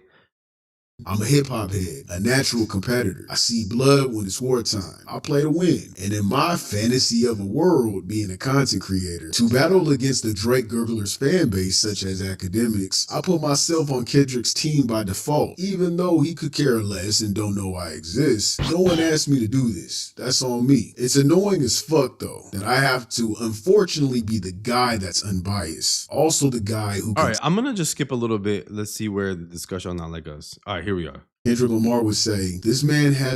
She would ask, can I ask you a hyper-masculine question? You can also tell me to shut the fuck up. What does not like us mean to you? Kendrick will respond laughing, not like us? Not like us is the energy of who I am, the type of man I represent. Now, if you identify with that man that I represent, SZA would intervene, break the man down for me. Kendrick Lamar would say, this man has morals. He has values. He believes in something. He stands on something. He's not pandering. He's a man who can recognize his mistakes and not be afraid to share the mistakes and can dig deep down into fear-based ideology. Hey, can everyone in the chat like the video to get it out there? Just hit the like button. Just like the live, just so it gets out there. We get through some of this stuff. Thank you. Or experiences to be able to express them without feeling like he's less of a man. If I'm thinking of Not Like Us, I'm thinking of me and whoever identifies with that. SZA then asks, now can I say something else in that realm, or you want me to get away from that? Can I ask you something else? Kendrick Lamar asks, is it mean? SZA says no, it's more like, I thought it was really interesting that there was any consensus at all that you might be an angry individual. For me, I don't find that any energy that comes from you comes from an angry place. And actually, the last hour and change pretty much solidifies that it's almost from a yogic, monk-like place. So when you feel the surge of energy in an angry person, but I do believe in love and war, and I believe they both need, but not to let a battle change. That's what I believe. Basically, Kendrick's saying he won't let a battle change his morals or him as a person and what he stands for. SZA then responds, I'm gonna quit while I'm ahead before I say something crazy. Man, he should have said it means what it says, not like us, and kept it pushing. That's just me though. He should have just said that. He should have said it means not like us. He doesn't. I'm trying to hear what you're saying, Daylyt. You saying he should have said it means not like us. That would mean he's saying it means exactly what the words are. What you want him to say? That's like it. That's like saying stoicism means stoicism. What do you want? Say that stoicism means stoicism. Don't say something else. He's telling you what it means. Say something crazy. That's just me though. He should have just said that. He should have said it means not like us. He doesn't need to explain. He doesn't need to go into detail. Fuck all that other shit. It means not like us. That's the statement right there. It means not like us. Don't discredit the song. Don't fuck up the impact. Just say it's not like us. I mean, he didn't necessarily say anything wrong. It was a very humble response. It's very clear he's taking a jab at Cole and Drake, using the word pandering, which basically is J. Cole. Cole. I mean, I guess it could be Drake too, but mostly J. Cole. And pretty much also coming for Drake, just overall coming for Drake. Discrediting Drake for not being a man of morals, which he's not. We all know that. Drake's a whole bitch and doesn't act like a grown man. He acts like a 15-year-old lesbian. And I'm not saying 15-year-old lesbians don't have morals. I'm not morally correct, but also I just say he looks like a 15-year-old lesbian, because he does. However, he wasn't being morally correct when he said fuck the big three, it's just big me, or when he dropped Meet the Grams, bringing people's family involved, talking to this man's son, becoming his new daddy by giving him fatherly advice, in a sense being a better father than Drake. Although he didn't start the low blows, he sure in hell finished them. And he especially wasn't morally correct when he dropped Not Like Us. This wasn't about morals at all. He was being just as petty as Drake, and he showed up as the boogeyman. He wanted the crown, so he pressed them niggas. And he should've. This is rap, and they were playing in his face, so he called them out. Not Like Us, a man of morals. Morally correct. What does this mean? Morally correct means something is in accordance with moral principles and is considered morally good. It involves being able to distinguish between right and wrong and acting in a way that is guided by values. He didn't act that way when he set it off with the Like That verse and continue through Not Like Us. We know Not Like Us stemmed from Drake's slave comment though, and he rebutted by saying Drake's a white boy. We also know it stemmed from Drake questioning Kendrick's. I also don't.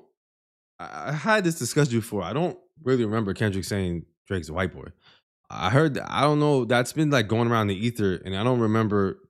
Y'all can tell me where Kendrick said that about Drake. Yeah. The fans will play into whatever. I think Rick Ross called him white. I don't know about Drake. If Kendrick said anything, I don't know. Keep hearing that argument a lot from people, and I'm just like, y'all just making up the narrative. I don't think Kendrick ever said Drake. Yeah, he played on identity. I get it. He played on identity and all that stuff, but affiliation with gangs in Compton, in which Kendrick did a loud flamed up response at a Ken and Friends concert. It also stemmed from Drake using Tupac and Snoop's voice in an AI diss track towards Kendrick. And let's not forget about Kendrick stating, What I learned is niggas don't like the West Coast, and I'm fine with it. I'll push the line with it. basically stating that Drake and the rest of the world can't relate to the West Coast. People don't show the West Coast love, and a lot of the West Coast music is slept on. Because damn near everyone was calling Kendrick's songs boring and not relatable, except for Kendrick's core fans. And of course, shining the light on Drake's PDF allegations. It's Not Like Us song was a statement, an answer to all of that. But when SZA asked Kendrick what it meant, his response ultimately made him sound like another contradicting rapper. This could ultimately diminish the impact. why? We're not getting to it. Why is it contradictive? Of the song if he's not supporting the message it was originally meant to convey. And this may not be that deep to the listeners out there listening right now. Yeah, you might not care about all of that. Like, man, it's just an interview, right? Because it seems like most of the fans support it. You may feel that he displayed a class act persona, but it's way deeper than that. For me and my peers that have an audience who have been in our own battle, our own war through the Civil War, Kendrick basically made every hip-hop blogger, commentator, radio host, anyone that sided with him and went at the Drake gobblers like Akademiks or Maul or Aiden and their huge ass fan bases that all openly attack K-Dot's spinning narratives that myself, we all challenged. He made our words weightless by contradicting himself and by being a hypocrite. So I feel like we're just not getting anywhere with this. Like, I don't see where the hypocrisy is. I was on the side of Kendrick. Obviously, I spoke a lot. I don't feel like I had to eat my words. I actually respected what he said. He mentioned what he thought Not Like Us meant. You know, that's what it is. I don't know. Maybe I'm missing. Y'all tell me what exactly is the contradiction. You know, he's saying it's not moral. I guess like what he's trying to say is like when Kendrick says, where is it? That it means this man has morals. He believes in something. He stands on something. He's not pandering. That's what Not Like Us meant. That's what the phrase meant. That's what the concept meant. He used it as a diss towards Drake. And it is, even if we were to go with the narrative, right? Even if we go with the narrative that this, it was a Drake diss. And Kendrick said that he was being moral. Well, you know what? He was being moral because he was calling Drake out on some nonsense. He called him out for using the slave line. He says, "Say Drake, I hear you like I'm young. You better never go to cell block 1." That's moral. Letting you know. I see you and I see what you're doing. So you better be careful. You think the Bay gonna let you disrespect Pop? You Malibu's most wanted. You effed on Wayne Girl while he was in jail. That's conniving. Then get his face tatted like a. She apologized. I don't know if I could curse on the stream, but same thing. Once upon a time, all of us was in chains. Homie still double down calling us some slaves. The family matter and the truth of the matter. It was God's plan to show y'all the liar. Something like that, right? So that's moral to me. I mean, what exactly do you want him to say, or that he didn't say here, that takes away value from the song? I don't see that it takes away any value from the song. Maybe people want to play into like he's pandering. Maybe the guy knows how to talk. You know what I mean? Everything. But maybe Kendrick just knows how to speak proper, and he knows how to do interviews with people.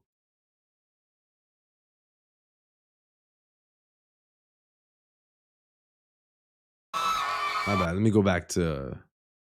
Like every video I done to this point, he made my own words contradicting. I mean, y'all was all there. They were going in on Kendrick when they were saying he was a contradiction because of the abuse allegations towards Whitney, because he cheated on Whitney with a white woman, or because he wifed a biracial woman to begin with, when they also called him a contradiction because he's doing the halftime show, but once stated he was for Kaepernick and against the NFL. And even though all those are not true whatsoever, and I don't agree with any of those takes, he did, however, contradict himself by answering a question that we all already know the real answer to. People see and hear and read things very surface level. Now, to the Kendrick fans that are going to be against this video, you could say that about me. Oh, you're looking at it surface level. It's deeper than that. Nah, I'm looking at it in all four corners of a square, because Drake fans and the rest of the world, they are usually surface level thinkers. These are the same people that would argue with me in the comments when I was breaking down Kendrick's lyrics. I know how they think. This basically made all their assumptions hold more weight in their peon brains. Everything they've been feeling, that Kendrick is a walking contradiction, and how they may feel like they've always been right this entire time by discrediting the whole entire beef to begin with. I don't want to hear about agendas either, man. This ain't no agenda. I don't know. I'm having trouble. I mean, I feel like this gets nowhere. I think he just keeps saying that he should have said what Not Like Us really meant. But Daylyt, you're not saying what Not Like Us supposed to have meant. What is it supposed to mean? If you could speak better than Kendrick, please do. If you could speak more articulately than Kendrick, please do. Tell me what he should have told Bizar. In your words, what Not Like Us meant. You tell me what would have been more articulate. It wasn't even that serious until Akademiks and Drake's bitch ass started pushing the narrative, calling OVO goons and Drake calling out Kendrick's affiliation. It was always a friendly fade. Kendrick didn't take personal shots until Drake did. But with all that being said, everything up until this point represented true hip hop. I say up until this point because his response undermines the impact and statement of Not Like Us, which ultimately crowned Kendrick as the victor. Sure, if we break down his response, it could somewhat align with the overall meaning of Not Like Us, but only Kendrick fans are doing that. So again, to everyone else, it diminishes the original message. I'm gonna be honest, this shit pissed me off. I don't know. I feel like I didn't get anywhere. I mean, respectfully, Daylyt, I have no problem with YouTubers, but we didn't get anywhere. Not Like Us, he didn't say what people wanted him to say. And nobody at least Daylyt didn't have a meaning to what Not Like Us. What should he have said to Bizar? Y'all wiser than Kendrick and know how to explain what Not Like Us meant to him more than him. I don't know what I'm trying to say. Like, y'all know more than what he knew about what the song's supposed to have meant? Then please tell me. All right. So then there's another and respect for Daylyt. I mean, YouTube is a tough place, and sometimes you have opinions. I'm not mad at Daylyt for the opinion. You know, sometimes you have opinions, and the consensus gets at you. People just say you're wrong. You know, it's not what it was, and he stood by that. But again, I just say, for me, as you know, when I write my scripts, when I write my videos, I would say, well, Daylyt, like, you should have had like half the video on where did he go wrong. So Kendrick said it meant this. You tell me what he was supposed to say. You tell me what Not Like Us actually meant. Say it better than Kendrick. And I'll ride with you. I'll say, all right, you're right. You know, like Kendrick messed up, but you know, nobody's saying nothing. All right, now, man, Adam 22, this kind of blew my mind. This really blew that Kendrick hate, I think was crazy. Like, You this guys really check blew. out Right. Kendrick Lamar going and doing. So I'm gonna play a little bit of this from Adam 22 from No Jumper. Again, I don't really follow this stuff. I don't listen to these podcasts much, to be honest with you. But this kind of played in the ether of when I was like looking at the interview. When I was reading about the interview and I just saw YouTube videos pop up and people were like dissing K-Dot for what he said. And I was like, I don't know what interview y'all saw. So then this came up and I was just like, what? And Adam calls out, y'all can't see it here. It says the name of it is Adam calls out Kendrick Lamar for not going on black owned platforms with this background, K-Dot. Like, what is he talking about? Like, why are you saying that? I don't know. All right, let's play this a little bit. Doing an interview with Harper's Bazaar, you know, Yes. supporting black media outlets, hip hop. All right, so I don't know these two guys. I think they're just kind of tag-alongs. That's Adam 22 right there. You know, the main with the white. And actually, this is Trap La Ross. I don't know. Again, I don't look at a lot of the gossip type of stuff. I'm more into, you know, the music and the stories. But he talks a lot about Chicago crime and the drill scene and all that kind of stuff. He puts these full documentaries together. You know, he's well respected in the space. So I was kind of shocked to see him there kind of tagging along and agreeing with Adam 22 because I didn't see that he had this side. But let's just hear a little bit what the hell Adam 22 is saying, bro. This thing this thing got me a little heated. I get some air over here. Media outlets, you go do an interview with Harper's Bazaar and supporting real journalism. You let your label mate basically interview you. Former label. Kind of bizarre, man. It was a very, very pretentious affair, that was. Oh my God. I feel like reading that article, I was left with the feeling this may all backfire on Kendrick at some point because these guys want it to they want everything to backfire on Kendrick. It's not going to backfire. This word pretentious, what's that about? Like, the guy gave an interview to one of the leading magazines in that space.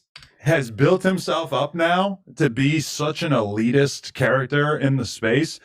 And I just don't, I think at a certain point, people are going to realize like, oh, like we really trusted this guy and that it's just not really panning out. Because to me, that interview had so little substance to it, so many words and so little actual like deep provoking, thought provoking sentiments expressed in it. And I feel like that's largely the sentiment that I've been seeing from other people as well, is that very few people seem impressed by this. And my question too is, Elliot's all on. And I want to get to this. And I think that's the problem, is that people say, I'm impressed by.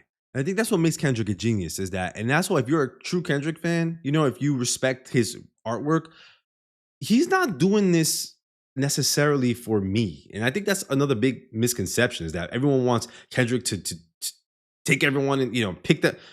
He's doing it for him in a way, maybe in some other way for the community at large, but he chose to do that. That's what he chose to do. It is what it is. Nicki Minaj for going and doing content with Kai Cenat, right? I mean, Nicki Minaj for by this. And my question too is, Elliot's all on, Nicki Minaj for going and doing content with Kai Cenat, right? I mean, what is this? This is the same shit. So he's talking about Elliot Wilson, I think from Rap Radar or Hip Hop DX, one of those stations. I think he at one point interviewed Drake and then actually went to the Not Like Us. I think Drake kind of like called him a rat or something, and he kind of switched to K-Dot's side. He was at the Not Like Us concert, but then K-Dot called him a rat, something like that. But I guess what he's saying here is that Elliot Wilson supposedly got on Nicki Minaj. She was going on Kai Cenat's stream. Again, I'm not in tune so much. I know him. I know he's big, but obviously, I think it's weird when artists, right? It's like they want to get promotion. And it's funny because Drake said in Push-Ups, begging Kai Cenat, like in his song, like that rappers try to promote and push to get to the youth, right, through Kai Cenat. So Elliot Wilson's calling out Nicki for going on Kai Cenat Like, oh, that's weird. Like, Nicki, you're like a big, bad, whatever. Like, what are you doing on Kai Cenat's stream so you can do right? That's an argument I'm not gonna get to. He's comparing that to this. He's comparing Nicki Minaj going on Kai Cenat's stream to talk to the 12-year-olds and do some whatever the hell they do on the stream. Nonsense.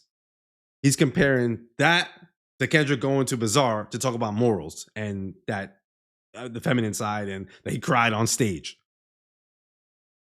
It's a softball interview. This is super when you softball. could have supported a real hip hop media outlet and sat down with somebody who really does this. Who? Who, Adam? No, you tell me who. You tell you? Kendrick should sat with you? It was the ultimate situation where he's like shielding himself from any kind of tough questions or any, like, you can't imagine him going on the Breakfast Club. For sure. No Because way. even So you make Charlemagne that shit up, would shit down his throat if he wanted to give those kind of bullshit ass answers. You made all. And again, he brings up Charlemagne. I've seen Charlemagne interviews. I think those were very Charlemagne-esque questions, actually, this is asked. Do you get angry? What do you feel about your, the feminine side, the anger, the what else did she ask him? Whatever else. They were all Charlemagne kind of questions. They were deep questions. These people don't, I don't know, these people don't want these questions, or they're just trying to pander in a way or just twist the narrative and do this mental gymnastics. Again, I feel like this happened a lot when Watch the Party Die came out. I think that song is fire. I always wonder why Kendrick didn't release it on stream. Yes, it wasn't the same sound, right, as that sound, but it was Kendrick delivering a message, and they were ready. We finally got Kendrick at his weak point. We finally got that little vulnerable moment. Now we're gonna stomp on it. Look how trash this song is. Kendrick, we finally got him at a Bizarre interview talking a little vulnerable. Let's trash him now. Like, their only moment that they have. And I am curious. I'm gonna keep going with this interview, but I am very curious about what Kendrick is going to drop. Like in the next, I am really eager to see the next album. And I have to say, I'm a little nervous for it. I am, just because I always feel like how can he outdo what he's done? But, I think we just have to accept whatever he gives us. And then you do have now the world at, like, Kendrick is the #1 right now. He's going to do the Super Bowl. He's the #1. I mean, if you look at this Rihanna right here, let me just grab this. They tried to grab Rihanna, and here's what she had to say. Oh man, I don't think I have the video. Oh, here it is. Is it? Go. Go. Let's go. Oops. What is there to doubt on that? No, it's going to be amazing. I'm just asking you So he's asking her, like, about Kendrick. I don't know if it played. what you think, because you've done a Super Bowl before. You have special insight. It's a diamond on a ring finger, honey. It's meant to be. I'm with you. Kendrick Lamar. He deserves it. I cannot wait to see it. Kendrick, thank you. What do you think of Kendrick? Look, I love that. Like, look at that. Like, Rihanna. Drake must be. He's over there in the corner crying right now. He lost Rihanna. He ain't never gonna get her again. ASAP Rocky chilling. But he tried to drag her. This is what we need. Like, look what Rihanna's saying about Kendrick is the #1 guy right now, right? So my point is that I'm talking, like, obviously Kendrick, to me, he's like one of the best artists, but just in the limelight, right? Right now he has that sort of like crazy limelight. So the world is gonna be like really like peering in on every little move. But that must be hard. Honestly, if I was Kendrick, that must be hard to handle, to be honest. That must be real difficult. So let's keep going with this. All that shit up about Drake, right? You was capping, right? That's Exactly. Hey, Monet, she's here. Riri said what she said. I like that. Thank you. You got to post on that. That's all we needed to hear. And instead, he sits across from SZA, who lets him get away with, like, the song was about how eyes. Yo, by the way, go follow Monet. She's amazing. I just want to say I've been following you. I love what you post. I just love it. So everybody, just please go follow her. She's keeping abreast. She's like, I love to see the new media come up. Hopefully we can get some of the older people out of here who are just talking all this nonsense and get a new type of media. So please go follow her. Let's continue with this. And I'm so happy with what Rihanna said. Let's hear what this Adam 22 guy had to say again. Man, I'm just in such a great space as a man or whatever. It's like, you call him a pedophile and it seems like it's all a lie. Tell us. Because think about it. They put out a call for Diddy's accusers, right? You get hundreds. He makes the #1 song of the year calling Drake an abuser and a pedophile. 0 girls have showed up to confirm this. Not the girl on stage that he kissed. Not the minor on stage. Not the thing that was in front of our eyes that went viral. Like, don't forget that. No girls came up. All they can go on is like a video of him bringing a chick on stage. In the song. Come on. All they can go on is a chick he brought on stage. Yeah, the minor that was 17. That he kissed on stage and then backpedaled and then went back and said, yeah, oh, you're 17? Oh, but it felt good. I don't even want to get into all that right now in this stream. But that's what we saw. Are these people blind? That's the only thing of substance he talked about in the song. That's the only thing people care about. It's because of that's the only thing of substance and not like us. All right. I won't get to the third verse. Obviously, I guess he missed the third verse and not like us. where the beat dropped, A minor, and all that. Okay, but the only part of the song that really connected people that anybody gave a fuck about. He kissed A minor on camera before. Yeah, we're not gonna act like he's beyond reproach. Why does Sadie Perry text me? Kendrick's been on the Breakfast Club. Yeah, no shit. A decade ago. Yes, I'm fat. You're abusing the text privileges, Sadie. Thank you. Thank you. Thank you. We really needed that. No, these softball interviews, like they're so pointless, and it's interesting because it sort of relates to what I do in the sense that, like, you ever see Travis Scott's Netflix documentary? No. It's just the biggest whitewash ass kiss fest about Travis. It's like, I've made my own documentary. We're not going to talk about anything bad, and that's why it's like when I do things, he's got $10. Again, this idea of a softball interview, again, I mentioned, it just really bothers me that this is like, they try to paint this as and I don't even care, bro. If Kendrick set it up like that, who cares? Like, the guy is artistic. But SZA, I personally loved that SZA was asking him questions. When I saw it was SZA, I was excited because I didn't want to hear no other reporter talk to him. It was SZA. And then she asked him some deep, provoking questions. What's wrong with these people? What do they want him to ask him? What fast food do you eat? Like, what do they want him to ask? And to be honest, he defo got 10 bodies for sure. And he's not even sorry. The best footage of Travis Scott in history is him getting harassed by the police and then detained when he was at the his yacht party. That was like Travis Scott. We could party for sure. We could take some Molly with some hoes and turn up. I feel like but like bringing it back to Kendrick, it's just like these softball interviews. I just feel like it's such a facade. It's like, you're getting your label mate to interview you. You're not being asked any of the tough questions. It's like, bro, what's even the point of doing that? But I guess it's just like, it's a preamble to the Super Bowl. They're trying to clean up his image. No one's going to sit down with Kendrick and ask him, so you really be cheating on your wife? Right. That's really that he just exposed himself, right? He just exposed himself, right? That's what your dumbass is gonna ask him. Why the hell would Kendrick want to? Why would Kendrick want to go on an interview and no jumper? You're gonna ask him some dumb questions like that. Why would anyone want that? And you know what's funny? Like, they get at I get the sentiment. I'll give the benefit of that. I get the sentiment, like, he wants to avoid whatever they want to say, avoid the questions. Like, why would he want to talk about that? The battle is over. That's on Drake to prove. That's not on him to talk about. That's on Drake to prove. Kendrick already proved his point. People rolled with it. The culture already rolled with Kendrick. And Drake already had the videos up, so it was easy.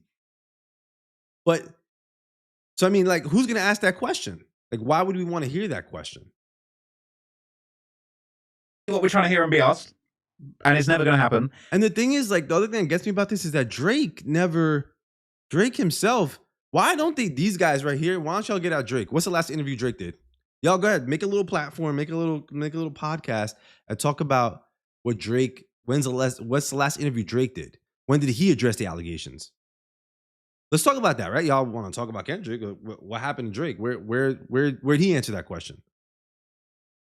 And it's just so calm and calculated. Like, I could see Drake doing a tricky interview and actually answering some of these questions. Because they're going to sit down and be like, you got another kid? He's going to be like, no. Are you a pedophile? He's going to be like, no. I don't think he's going to say, no. That's not going to work, bro. It's a wobbler. It's a wobbler. I don't know. One or two might have slipped through. But good point, Monet. She says, you really be cheating on your wife? He said it on Mr. Morale album. And someone said, I think they feel that Kendrick was in there to Drake, so they want him to be held accountable, or wasn't fair, I guess. They want him to be held accountable. I mean, being held accountable, I mean, what is being held accountable, right? The battle is over, right? Like, I just feel like people, it is what it is, right? So the culture has to decide, and everyone's got to play their cards now, right? Drake is playing his card. Ain't nobody, he's dressing up the way he's making these duck lip, photos that he's taking on Instagram. Nobody's really, it is what it is, right? Kendrick's moving on. The battle is over. So in one sense, yeah, nobody wants to revisit that. Like, I don't think Drake wants to get in an interview and be asked, are you a PDF? And I don't think Kendrick wants to be in an interview to address anything that Drake tried to say. They played their cards, and the culture decided, and the fate went to whoever it went to. It's over. Like, we're done. So to nitpick now at all the little things Kendrick's gonna do. Trap Laura is from Ireland, doing research on Monet. They'll take a no from Drake, but want Kendrick to elaborate and go in depth. Yeah, I don't know. I mean, to me, it's like when I see that interview and I'm like, oh, this is the shit that y'all were so hyped about. Like, to me, it's very easy to imagine how Drake comes out of all this looking like the good guy. Well, because compared to this pompous bullshit, he's already looking pretty good to me.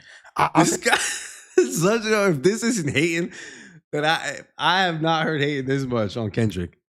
There's so what it is. It always made me think. Y'all ever had like? Again, I do think this is dangerous with Kendrick. I agree. It's a little dangerous, but that's why his fans got to kind of stick up for him. You ever had like a goody two shoes? They're trying to paint Kendrick as that goody two shoes right in class. And like that little goody two shoes, who was always like sucking up to the teacher and everybody kind of hated him, right? That's what this is like, which obviously that's not Kendrick, but this is like, they want to paint it in that way, right? Like he can do no wrong. And it is, to me, it's insane how Kendrick has played his cards. Like, I still to this day, I'm like, this guy is a genius. He is, and maybe it's just because he's true to who he is. Maybe that's why he won, but he does play his cards right. He's careful with media, which I would be if I were him.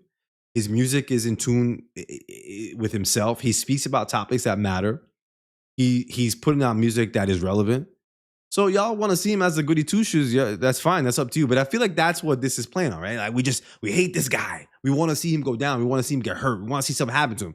And that's what happened when they did that top 5 video with Drake, where this guy was like came out of jail, like, fresh out of like beating like a murder case, and saying he wants Kendrick. He wants to do homework on Kendrick. He wants to get at Kendrick. Like, it's dangerous, man. I don't know where this goes. Say it goes even further than Drake, because I feel like it was really timely that Tyler the Creator dropped a new video, right? Did he? He did, oh. and I'll tell you why I bring that up, because I have a hot take. Okay. Here's my hot take. Well, let's try to continue on the Kendrick clip that we're doing. Is this part of it? Okay. This is part of the Kendrick clip. Oh, it's called Noise. Look, they want to stick on Kendrick. Let me see how far is it about the Domino's mascot? It is really dope, and it samples like an old African song, and it's really cutting edge. And I say that to say, the way that Kendrick is being treated in this publication, and the adulation that is being put upon him by the pseudo-intellectual masses, really is doing a huge disservice to the growth of the music and the overall trajectory of hip-hop culture, because you have creative minds that are doing everything from the production aspect to every single piece of the creativity that's involved in number one groundbreaking, earth-shaking records that Tyler's making, compared to a dude like Kendrick, who's just kind of wallowing in this coffee house, pseudo-intellectual psychobabble, and just... Is he really trying to pit Tyler with Kendrick? Kendrick is classic. Tyler's, I'm no disrespect to Tyler, is way newer than Kendrick. Kendrick actually brought Tyler out in the Pop-Out concert. These are not to be pitted together. And Tyler's amazing. What he did, I love to see what Tyler's doing, the St. Chrome and that the album, St. Chroma and the Chromacopia. I can't wait for the album. And what he's doing is amazing. I said in this stream, I need more artists to do what he did, what Tyler's doing, and Kendrick. But they can't see like this art, this fashion, these photos. Who are you pitting who against? Like, it's just they're finding any weird angles. Right. Oh, that's the wrong one. Let me get back to this one. It's kind of just mindlessly pandering to a certain demographic to try to act like you're this musical savior, when in reality, we have far more creative people making damn near comparable impact that are not getting the respect that they do. Why'd you say, why is that black dude sitting up there looking like a used condom? I don't even know if it's okay to say it on stream, but damn. If Kendrick did a 4-hour Twitch stream, all of the air would be let out of this whole thing immediately. People would realize the Emperor has no clothes. But that's the thing, though. It's only by him reserving the amount of content that he gives out to the world that he's able to keep up this facade, don't you think? 100%, but that's the whole thing. Him sustaining this ability to keep the mystery of who he is, like this aura of mystique that he has been really, really imperative to his success. Yes. Especially when you look at other guys like Playboy Cardi. That was like the biggest thing. We barely, until Cardi started dropping videos towards the end of last year, we barely got to see his face since 2015. We'd only see like 3-second shots of it, you know what I mean? He really was so mysterious in the way he's marketed. Now that they're showing him more or whatever, it kind of like killed that. And I feel like as huge as Cardi is, even his mystique is now. But at least Cardi is only pretentious in the sense that he wants you to buy into this whole thing of him being like a goth, dark prince, you know? At least Cardi. So he's using Playboy Cardi, as the example of someone who's doing it in a good way. He wants to be pretentious because he wants to give the angle that he is this goth, dark person. That's okay with you. That's the good thing. Kendrick, no. Playboy Cardi, who, no offense, whoever people like, I ain't not trying to judge, but like it is what it is. Like Cardi, who makes babble music, who robbed Aiden Ross basically on stream, who said he was going to be on stream, didn't show up for hours, showed up wearing a mask, trying to be cool, trying to do whatever, man. Maybe the youth like this stuff. I don't know. Maybe I'm past the times of understanding the significance of all this stuff. But this guy right here, M22, is saying, at least he's being pretentious in a way where he's trying to give off that gothic. He's trying to create some phony, fake character, and you're cool with that. But not Kendrick. No, Kendrick is pretentious for doing a Bizarre interview and talking about femininity and talking about crying on stage and talking about his father and talking about parenting. That's weird. That's pretentious. Stuff Playboy Cardi's doing, wearing the whatever the hell he's doing for the goth appearance, that's cool.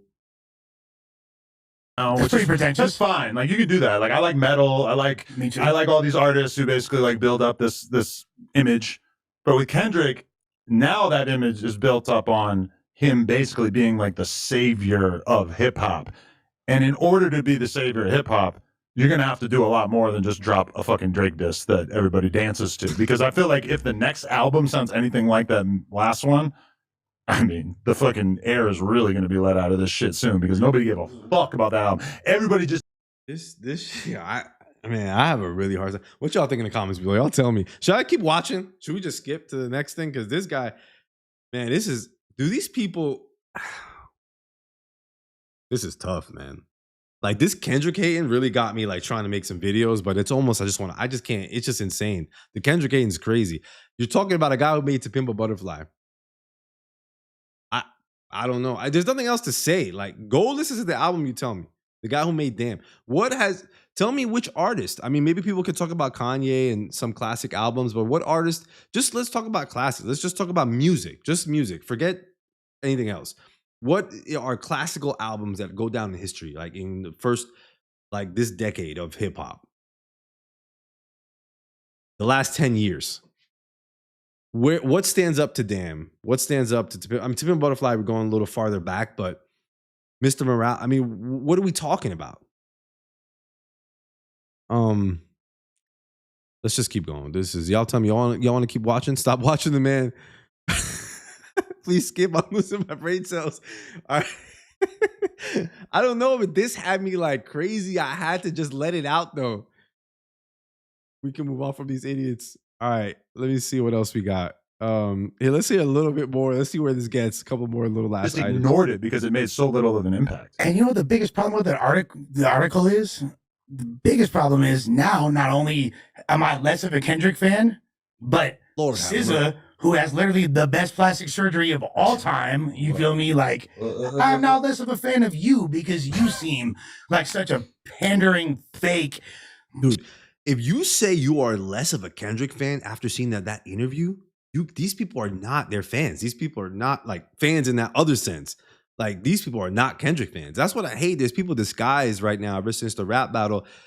and there's a lot of people who kind of, I think there are people on the surface maybe who didn't go dive deep in Kendrick, you know, and maybe just see him as maybe they knew some of like Swimming Pools, like some of the popular songs, and they don't understand like Kendrick, like they don't really know his music, they don't know his aura, you know. So and those people, excuse me, they're not fans, and I think this battle kind of brought a lot of those people, and now that the battle's over, people are like trying to like go into all these different directions about it.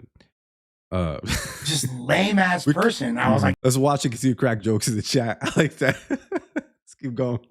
Damn, I thought you were super dope, but here you. Y'all just hit the like button just to send the video out a little more. I appreciate that.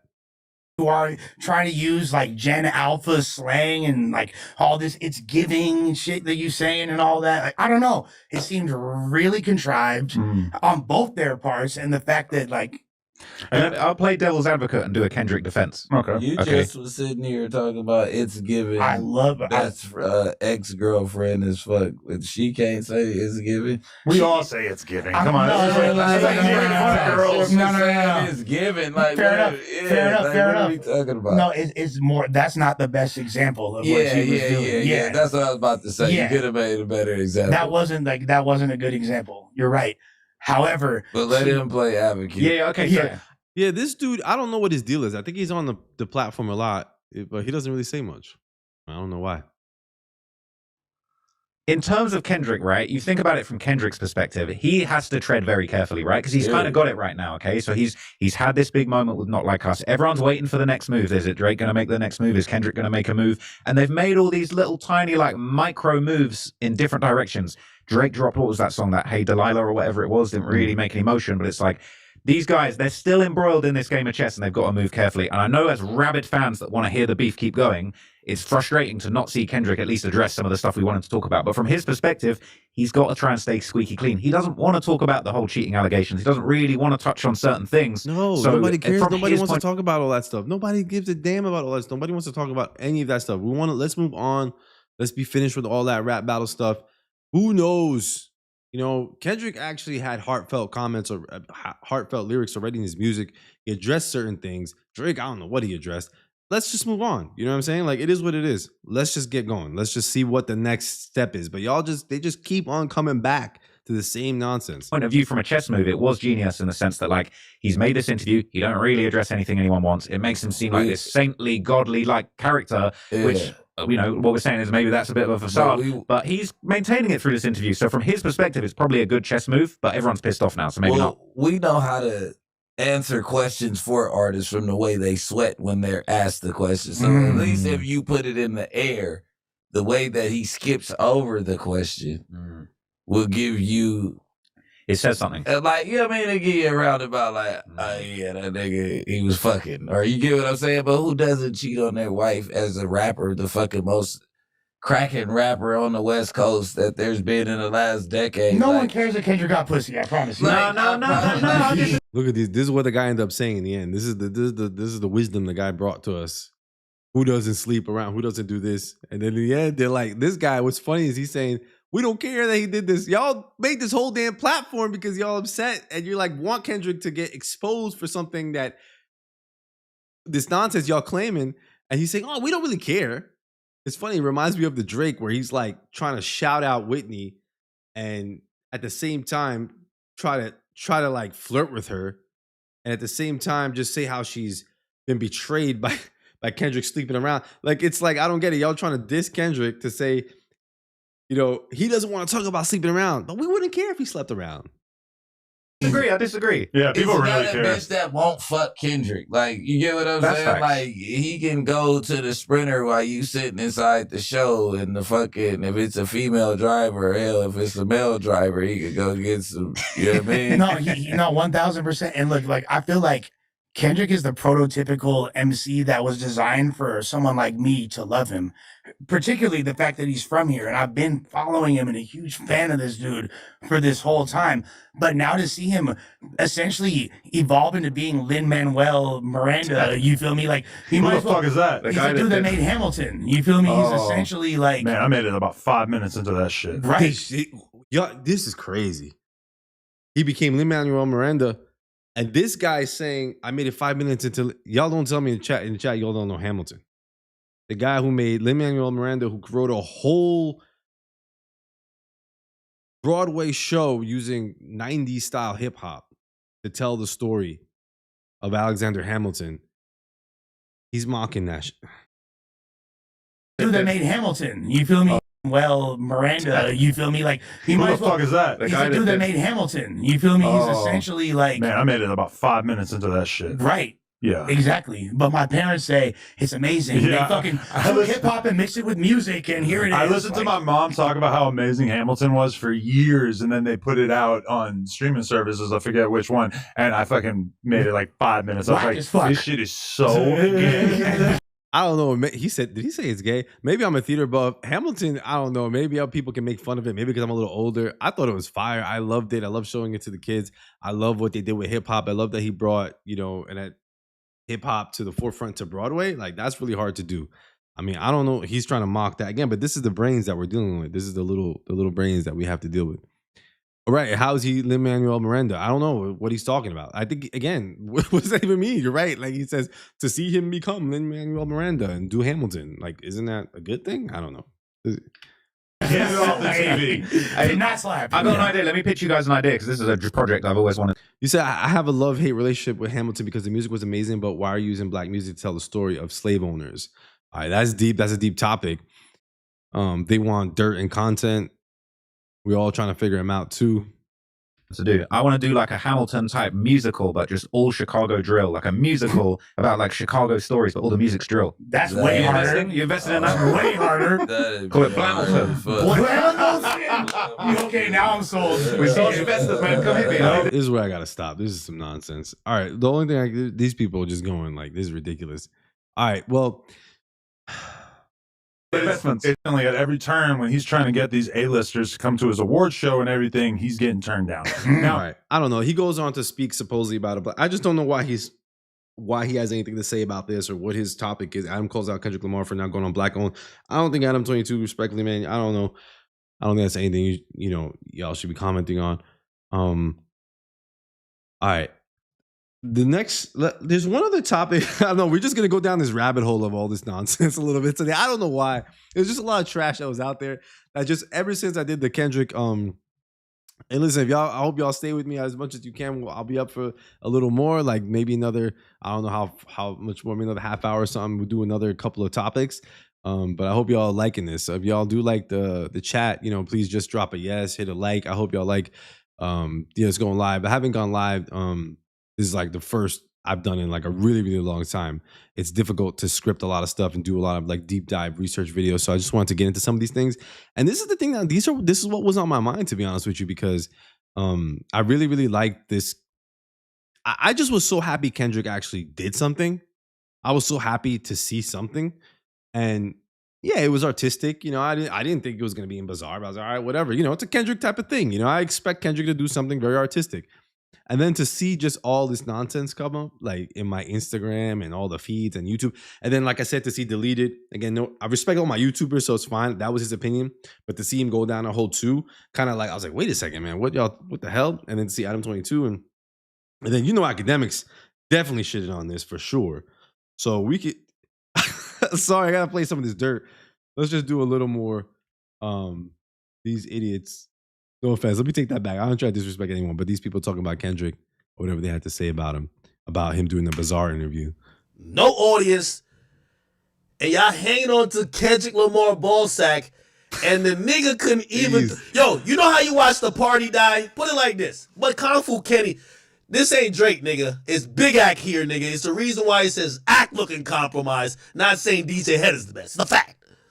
All right, let's pause this. Where he's saying, Akademiks reacts to Daylyt saying that a lot of people at the pop-out show were hating on Kendrick. All right, I actually want to talk about that. Before I see what Akademiks had to say, I want to see what this guy Daylyt, and I don't know much about like Daylyt. Apparently, what's the deal with Daylyt? He was like a writer, something people say he wrote for Drake. I don't know. I really don't know, to be honest with you. I'm not into the gossip that much, but apparently that's what it is. So let's see a little bit of what he's saying here. Look, man, I'm from the West Coast. You know what's crazy? I'm going to go on and say something, and I'm going to say this loud and clear. I'm gonna say this loud and clear. You know what I really hated about Kendrick Lamar pop-out show? And I'm gonna say this. I've been wanting to say this a lot. You know what I really hated about the Kendrick Lamar pop-out show? It was a lot of niggas that was saying that rap shit wasn't gonna work, and these niggas was front row. I'm from the West Coast, so I'm gonna go on there and say it. All them niggas used to shit on Kendrick. A lot of niggas on the West used to shit on Kendrick. I remember a lot of niggas, because Kendrick never let off his rap shit. When all these niggas was doing all these jerks and all the new boy movements and all the motherfucking cat daddies and all that shit, when y'all was on 100% goofy time, I know y'all, I was shooting videos for everybody, so I heard all the conversations in everybody's circle.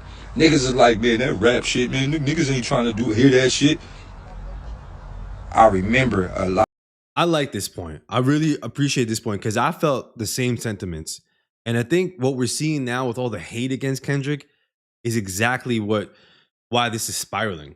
Is because Kendrick was always lyrical, was always a storyteller. And the fact that he came and said, sometimes you got to pop out and show him. And the fact that he popped out on Drake and did what he did and defeated him, it put all eyes on Kendrick and the type of music that Kendrick delivers. And y'all go back, I just can't, it's insane. Lyricism. And I was praying that this will shed a light on lyricism.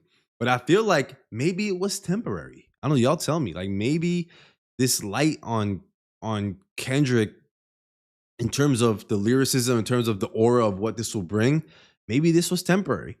And it's just going to go back to the core fan base. Because you had everyone riding, the coattails of not like us, not like us. And it was viral. It was a viral moment and we love it and this and that. And that's why I said in my videos, I always thought Euphoria to me was better. And whatever, they all are good. Just for me, from a lyrical perspective, Euphoria was the damage. That was Kendrick popping out.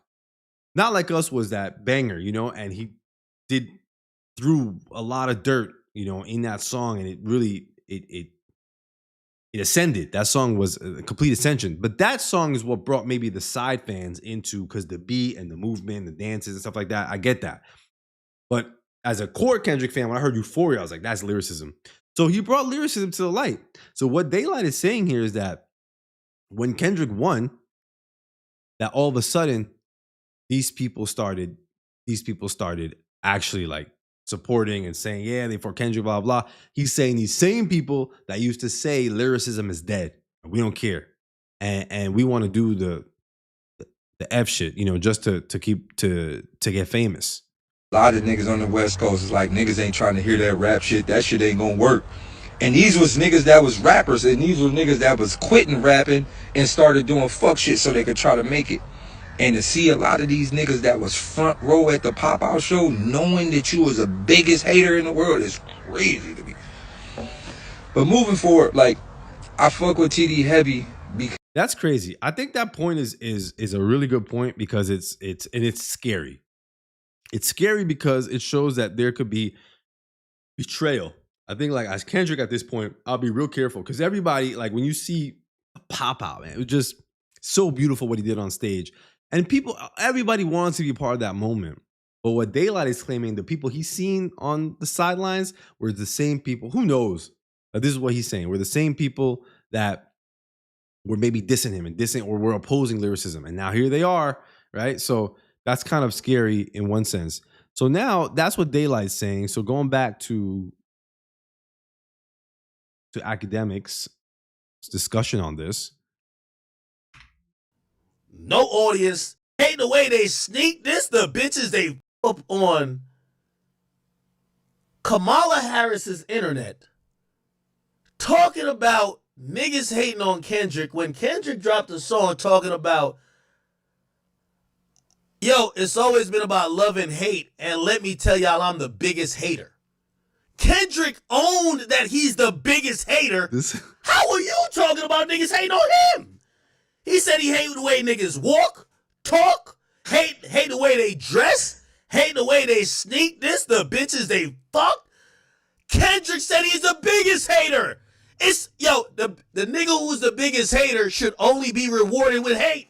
I can't understand how you could be mad of niggas hating on him. The nonsense that is spewing is insane. Let's go back to what is this? What did Kendrick say? She said, and I said that this keeps coming back to kind of like people keep trying to revisit this. The Drake fan base is really trying to push this idea, Kendrick was this angry person. So when you feel the surge of energy of records like that, where's root? Is it anger? He says, I don't believe I'm an angry person, but I do believe in love and war. And I believe they both need to exist. And my awareness of that allows me to react to things, but not identify with them as who I am. Just allowing them to exist and allowing them to flow through me, that's what I believe. Excuse me. That's why he beat Drake. Because he was able to tap into that. And that's what he's been telling y'all.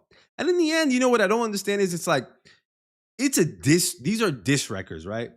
Honestly, Euphoria went light on Drake, to be honest with you. I mean, it was a lyrical masterpiece.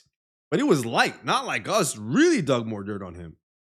In the end, it's just rap, right? So it's like, it's crazy to me how these people want to say it's rap, but then once they want to find a way to dig dirt on Kendrick or do something like, oh, look what he said in Euphoria. He's the biggest hater. This was lyricism. That's all. That was lyricism. What did Drake say? Are we gonna? What's crazy is that if you go into Drake's stuff, he really says some deep stuff. Like Kendrick is kind of just laying down character flaws. Drake is really just going at like doing the nasty comments. Secondly, even if they hated on him at a point, they came together in a moment that it mattered. Because I am going to be I'm not going to just be cynical here. Part of when Kendrick is saying he's the biggest hater, it's kind of competition, correct? Yes. Right. What do you think? You know what I mean? I know right now everybody's getting their suck off the Kendrick dick, but it's going to be who's going to be the one to catch the nut. I get it. But check this out, man. Before now, there was actual competition on the West Coast. It wasn't, you know that little meme, that little picture that existed where like Future was sitting on a throne and the mad niggas was at his feet, was all his kids. Right now, the music that's permeating out of the West Coast is like Kendrick is like daddy. He's like the Lord. And everybody else is like, please, Kendrick, owns the clout. I think what's happening now is that everybody, which this happens a lot, you see, when the dick round competition starts, it's always people trying to tell other people, I wrote. You just have to put this on mute because Zach's voice is cringy. I hope y'all are upset. I just got to get through this. That's hilarious. The dick a little bit better. I deserve more. When I heard this, I said, ain't this a bitch? Kendrick not showing out one of y'all niggas love, but now y'all competing about who showed the most love to him. This is crazy. This comment that really keeps going around that Kendrick owes people something. I don't really understand these sentiments. Like Kendrick, Kendrick has a fan base, and I don't think he owes something to particular artists. And people I know Akademiks tries to say that Drake put on all these young people, and Drake actually is only doing all that stuff for clout. If anything, Drake trying to hang out with 21 Savage, Lil Baby, get them all early because they all had clout beforehand. They all were booming a little bit, and he kind of just rode the wave a little bit and brought them in for clout. Not because he was trying to give them some love. I mean, who knows the truth? That's just an opinion of mine. So to say like, what Akademiks, what do you want Kendrick to go? And you know what's crazy? He says, Kendrick ain't putting no one on. Y'all didn't see the first half of the pop-out concert that all of these dudes were making fun of in the first place that had like, I don't know how many West Coast artists that none of us knew. Tommy the Clown, who all of us were new to this. Like, who is this guy? Like, what is this? But it was amazing. All these West Coast artists he brought out at the pop-out concert. If anything, Kendrick could have literally brought no one out. Literally, Kendrick could have just came out. Sorry if I'm yelling. I'm gonna bring it down now. Bring it down. It gets me. Kendrick could have just came out, did the pop-out concert with nobody. Just him. And he would have been lit. And everybody would have tuned in. To be honest with you, I think all of us expected Kendrick was going to be at that pop-out concert. I mean, he did say Ken and Friends. I don't know. I thought he was going to bring like one or two people on stage or something. I didn't know. Like, I thought he was going to bring like I said, Absol, a couple of people. Kendrick could have literally just gone on stage, did Euphoria, did a bunch of songs, and that would have been lit, and that's it. No, he brought the first half of the concert. These West Coast no name people, and here's Akademiks saying he ain't show y'all no love. He ain't. This is the part that I have to say. I don't know Akademiks personally, but it's like it almost feels like intentional. It almost feels like he wants to turn people against Kendrick. Like, you know what I'm saying? Because like you've seen what he brought. No, he's not showing them love. It's like he wants to turn something that's not true into a thing. It's like gaslighting at its finest. So we saw who we brought. So, and then to top it off, to be honest with you, even if Kendrick didn't bring out anyone at the pop-out, I wouldn't have cared. I was there to see Kendrick. That's it. I'm there to see Kendrick, the guy. What does Kendrick owe me? What does Kendrick owe whoever other artist? He's his own person. You know, and honestly, what other artist do you want him to co-sign? I would be, if I was an artist, honestly, I have a really hard time co-signing anybody. You know, even as a media personality, I have a hard time. I don't know what anyone's really about sometimes. So, I mean, you want Kendrick to just co-sign all these people? Like, that's what you expect? So anyway, I just think that point is mute. He not showing up. It was the word moot. What do y'all love? You're not getting a verse. They're not getting a verse. You're not getting an interview. You ain't going on tour. You won't get a shout out. None of y'all getting shit. It's no need. I don't know. He wants Kendrick to turn this into my top 5 is Drake. All right, let's see what else he's talking Let about. him rain. That's the point. What's an Absol? Nigga, I've been refreshing his page the whole time. When is he gonna throw up Absol new joint? Oh, never mind. Oh, DJ Head is. But DJ Head get like 3 people watching. Nobody give a fuck. When is he gonna throw up Absol new joint? Is it? I don't know what y'all think. I mean, that's something he really clings to a lot. Like, he expects Kendrick to just shout out everyone. I don't know. Y'all tell me in the comments what y'all think about that. All right, let's keep going. By the way, he said, Colin Aubrey, no, I'm a selfish nigga. Kendrick don't give a fuck about y'all niggas. Kendrick is king. Y'all are pawns. Get the pawns off the board. Kendrick is king. If you used to hate on him, great. You used to love him. Oh. All right, let's move on. Now, all right, so let me see a little bit what he's trying to say about. If I could catch what he's saying about the Bizar interview, I don't know. It's here somewhere. He don't talk to no act, but we do know who he talk. Like DJ Head, I'll be on Drake Head top. Nigga, what the fuck? Nigga, I done helped you in this damn battle. Nigga, I done helped you in this beef. Nigga help me get into top 10. Give me a shout out or something. Put my name on the song. So when I heard that Kung Fu Kenny, because remember, he don't talk to no act, but we do know who he talked to. Talk to DJ Head. I said, the first interview, I can't wait for this shit. This shit gonna be spicy. Spicy. You're definitely not a Kendrick fan if you think he's gonna be doing a spicy interview. Is it ironic, chat? The man who makes the song that's aimed at Drake. Let me just recite some lines. Let me just recite some. All right, I don't know. This is again. Let's see what else. Let's say y'all, cloutless after Drake, and I'll be lit with or without him. But at least if I need to use his name for some clout, I could. The rest of y'all, cloutless, broke, trash, no audience, and y'all hanging on to Kendrick Lamar ballsack, and the nigga, if people talk. Right, let's pause right here. That's enough of this. Enough of this nonsense. So, I think these personalities are just really, or at least Akademiks is trying to push this narrative that why doesn't Kendrick do other media? Why doesn't he give DJ Head an interview? Why doesn't he do this? Why does he do that? And again, we spoke about this a little bit already. I don't think he needs to. He's going to give the interview to whoever he wants. He doesn't owe no one anything, and he has to watch his brand. He has to watch his brand, and I'm all for it. I have no problem. He did the Bizarre interview. It's Kendrick. That's it. He doesn't owe anyone anything. And I think they missed the whole point of what Kendrick said. They all missed what's right in front of their eyes about what he said, the type of person he is, and what he's trying to promote. This man has morals when she asked him.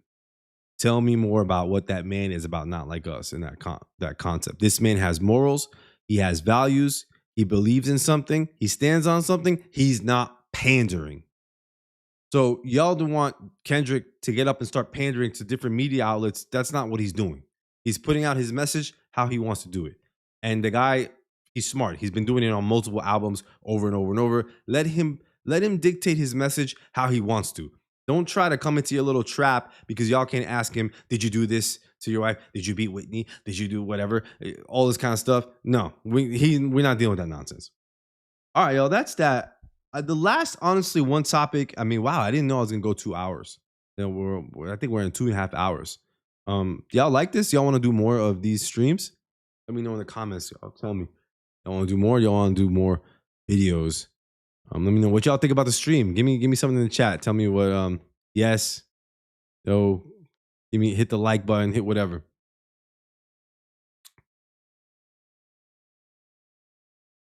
All right, y'all. Are you guys chatting with each other? Is RT the brand messing up the chat?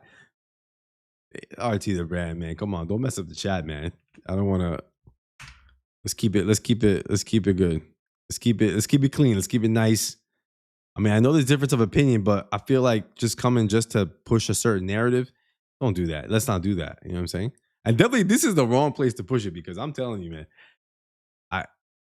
I mean. Thank you, Rocky. Thank you. I've enjoyed it. Fire. Thank you so much. Fun stream. There was one other topic. I gotta go because I gotta get to bed too. I don't stay up like these other streamers. These guys stay up like forever. But one thing I did see was the 50 Cent thing. Maybe this was the last topic, and then we'll call it a night. And for y'all, whoever wants to, you know what I mean. I hope y'all enjoyed it. I'm glad to see y'all here, and I'll do more of these. But the last topic was 50 Cent told Drake if he got $300, what is it, 300 million on his last tour, he didn't lose. So this, I just wanted to get this last thing that he said here. He said, I was telling him, hip hop legend 50 Cent recently weighed in yet again on the Drake Kendrick beef. The G Unit honcho turned Hollywood powerhouse offered reassurance to Drake after the feud's conclusion. In a candid interview with Billboard, 50 Cent shared the advice he gave to Drizzy, telling him he hadn't lost anything, despite what public opinion might suggest. I can't understand what's happening between 50 and Drake. I'm having a hard time. There's got to be some business stuff at play here because I don't really understand 50's sentiments towards Drake. Maybe they're friends. You know, I don't know. Maybe they're working on some business together. But to say that he hadn't lost anything, I think you're humoring and you're entertaining Drake. You're pandering to Drake, which something I don't, maybe 50 Cent's a king of pandering, to be honest. He's a 50 Cent king of trolling. But if you're saying to Drake he didn't lose anything, you're pandering to the guy. I don't care if you're a Drake fan. I'm a Drake. I mean, I don't say I'm a full Drake fan. I mean, I've been a Drake fan from like early Drake, right? So I'm not like always despised the guy, but things have unraveled along the way that I just didn't like. The music has gone to hell. But, even as a Drake fan, if you say he didn't lose anything, I can't understand it. I can't understand it because we already know the type of numbers Drake was doing. We've seen these millions, how many songs he put out. You My Everything. I don't know. Gwanda Lila. Whatever this Spanish joint he just did. I want to do a video on that. I don't know what did that do? You know what I mean? Like, so to say he didn't lose, this battle did something. And maybe we'll be wrong, man. Maybe Drake will come back. I don't know. But he says, I was telling him, what do y'all think in the comments below? Do y'all think Drake lost something? Someone says, it's about money for 50. Yes, Drake just finished the highest grossing hip hop tour. RT, I know what you're going to say, RT the brand. I know what you're here for, but I'll take it after the beef. But let me ask you a question, though. You keep saying, I've seen these headlines. He did the biggest tour. When? When did the tour end? Because didn't the tour end before the battle? Didn't the tour end before the battle anyway?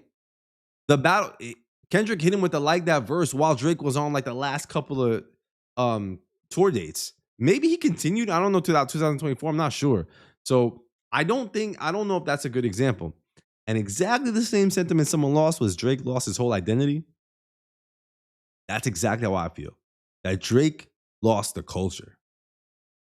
Drake lost the culture. I think like that I don't think the sentiments were there, but it wasn't put out to the world. And Kendrick brought that to light. You know, so to finish this off with 50 Cent is saying here, don't let yourself think that for a second. So he's talking to the interviewer saying, I was telling him it's not him. I'm listening on the outskirts. It's not you, 50 Cent said. It sounds like when you want to tell your friend, you just want to make him feel good. It ain't you, man. It's her. It ain't you, it's her.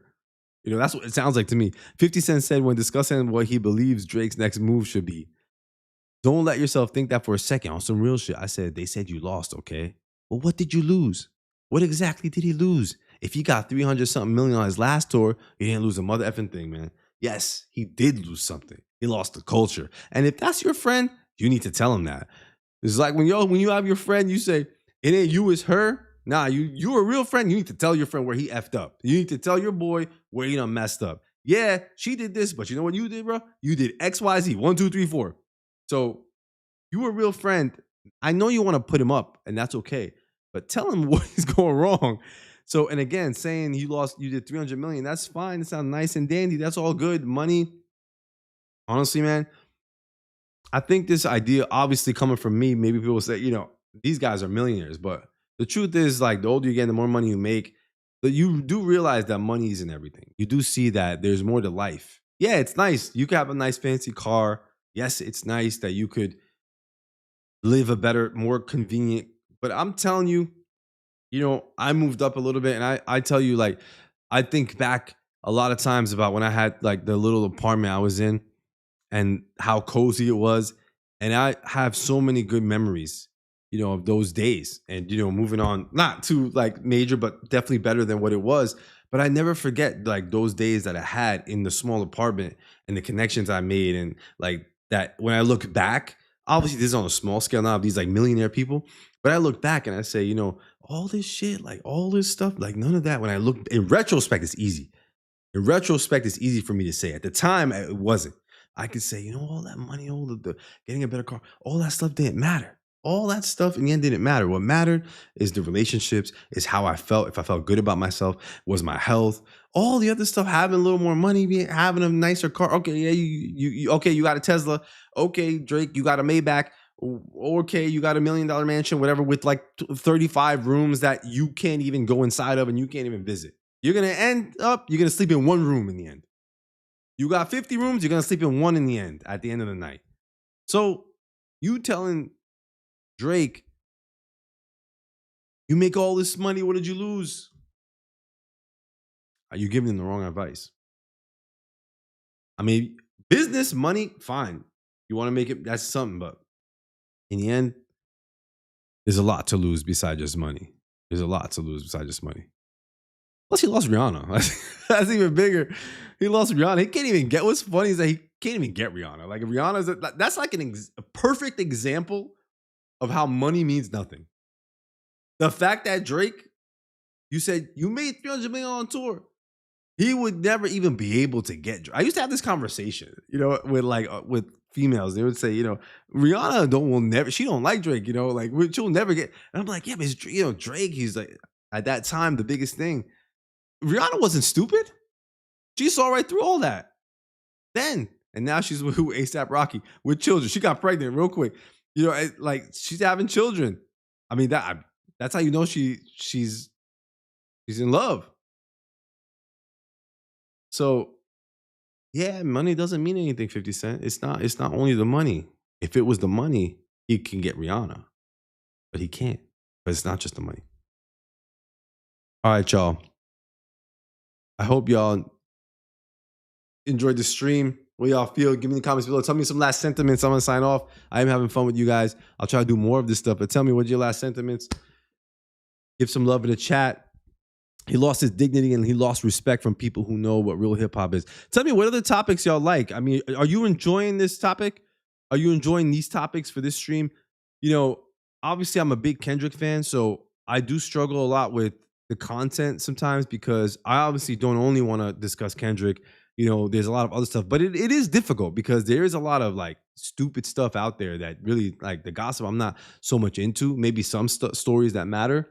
So it is hard to find good stories, but tell me like, you know, what are the topics maybe y'all are into? I am following obviously anything Kendrick ends up kind of definitely attracting my attention just because I am a big fan and seeing how this plays out. But I would love to, hear what your thoughts on other topics.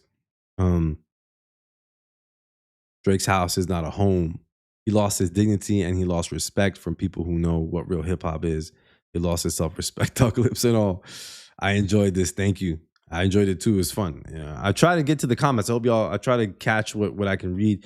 And that's Power. Great live. Thanks for entertaining us. I hope you enjoyed it. After a point, you can't drive 10 cars and poop in 50 bathrooms. Exactly. We're open to whatever you bring to the table. I'll be here. All right, cool. All right. So yeah, we'll definitely bring more. Let's see what else there's in store. Hope you'll have a good night. Enjoy. Everyone stay blessed. Stay blessed, everyone. All right, peace. Love y'all. I love your lyrical breakdown videos. Before I go, thank you. I appreciate that. I appreciate that. Before I go, because I find that difficult. Because the music is not what it used to be. The music is not what it used to be. And it's really difficult to get to. What other lyrical breakdowns you want to see? Like, what other artists? I hear Glorilla's, good night. Glorilla's blowing up. I do like your scripted videos, but this was really refreshing in Akademiks and Twin Idiots. Good night.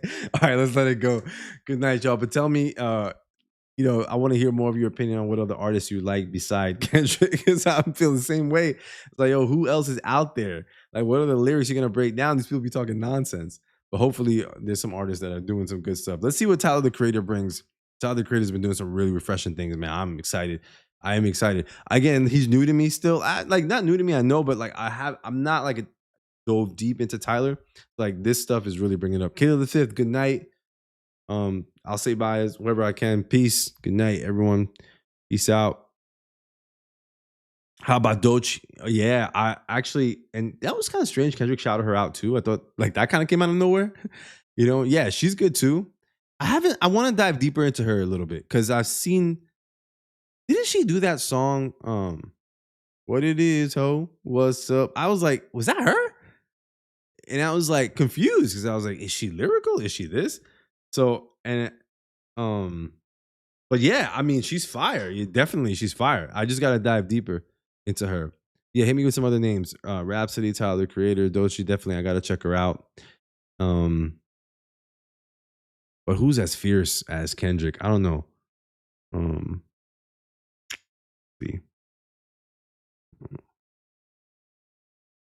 All right, y'all. Peace. Have a good night.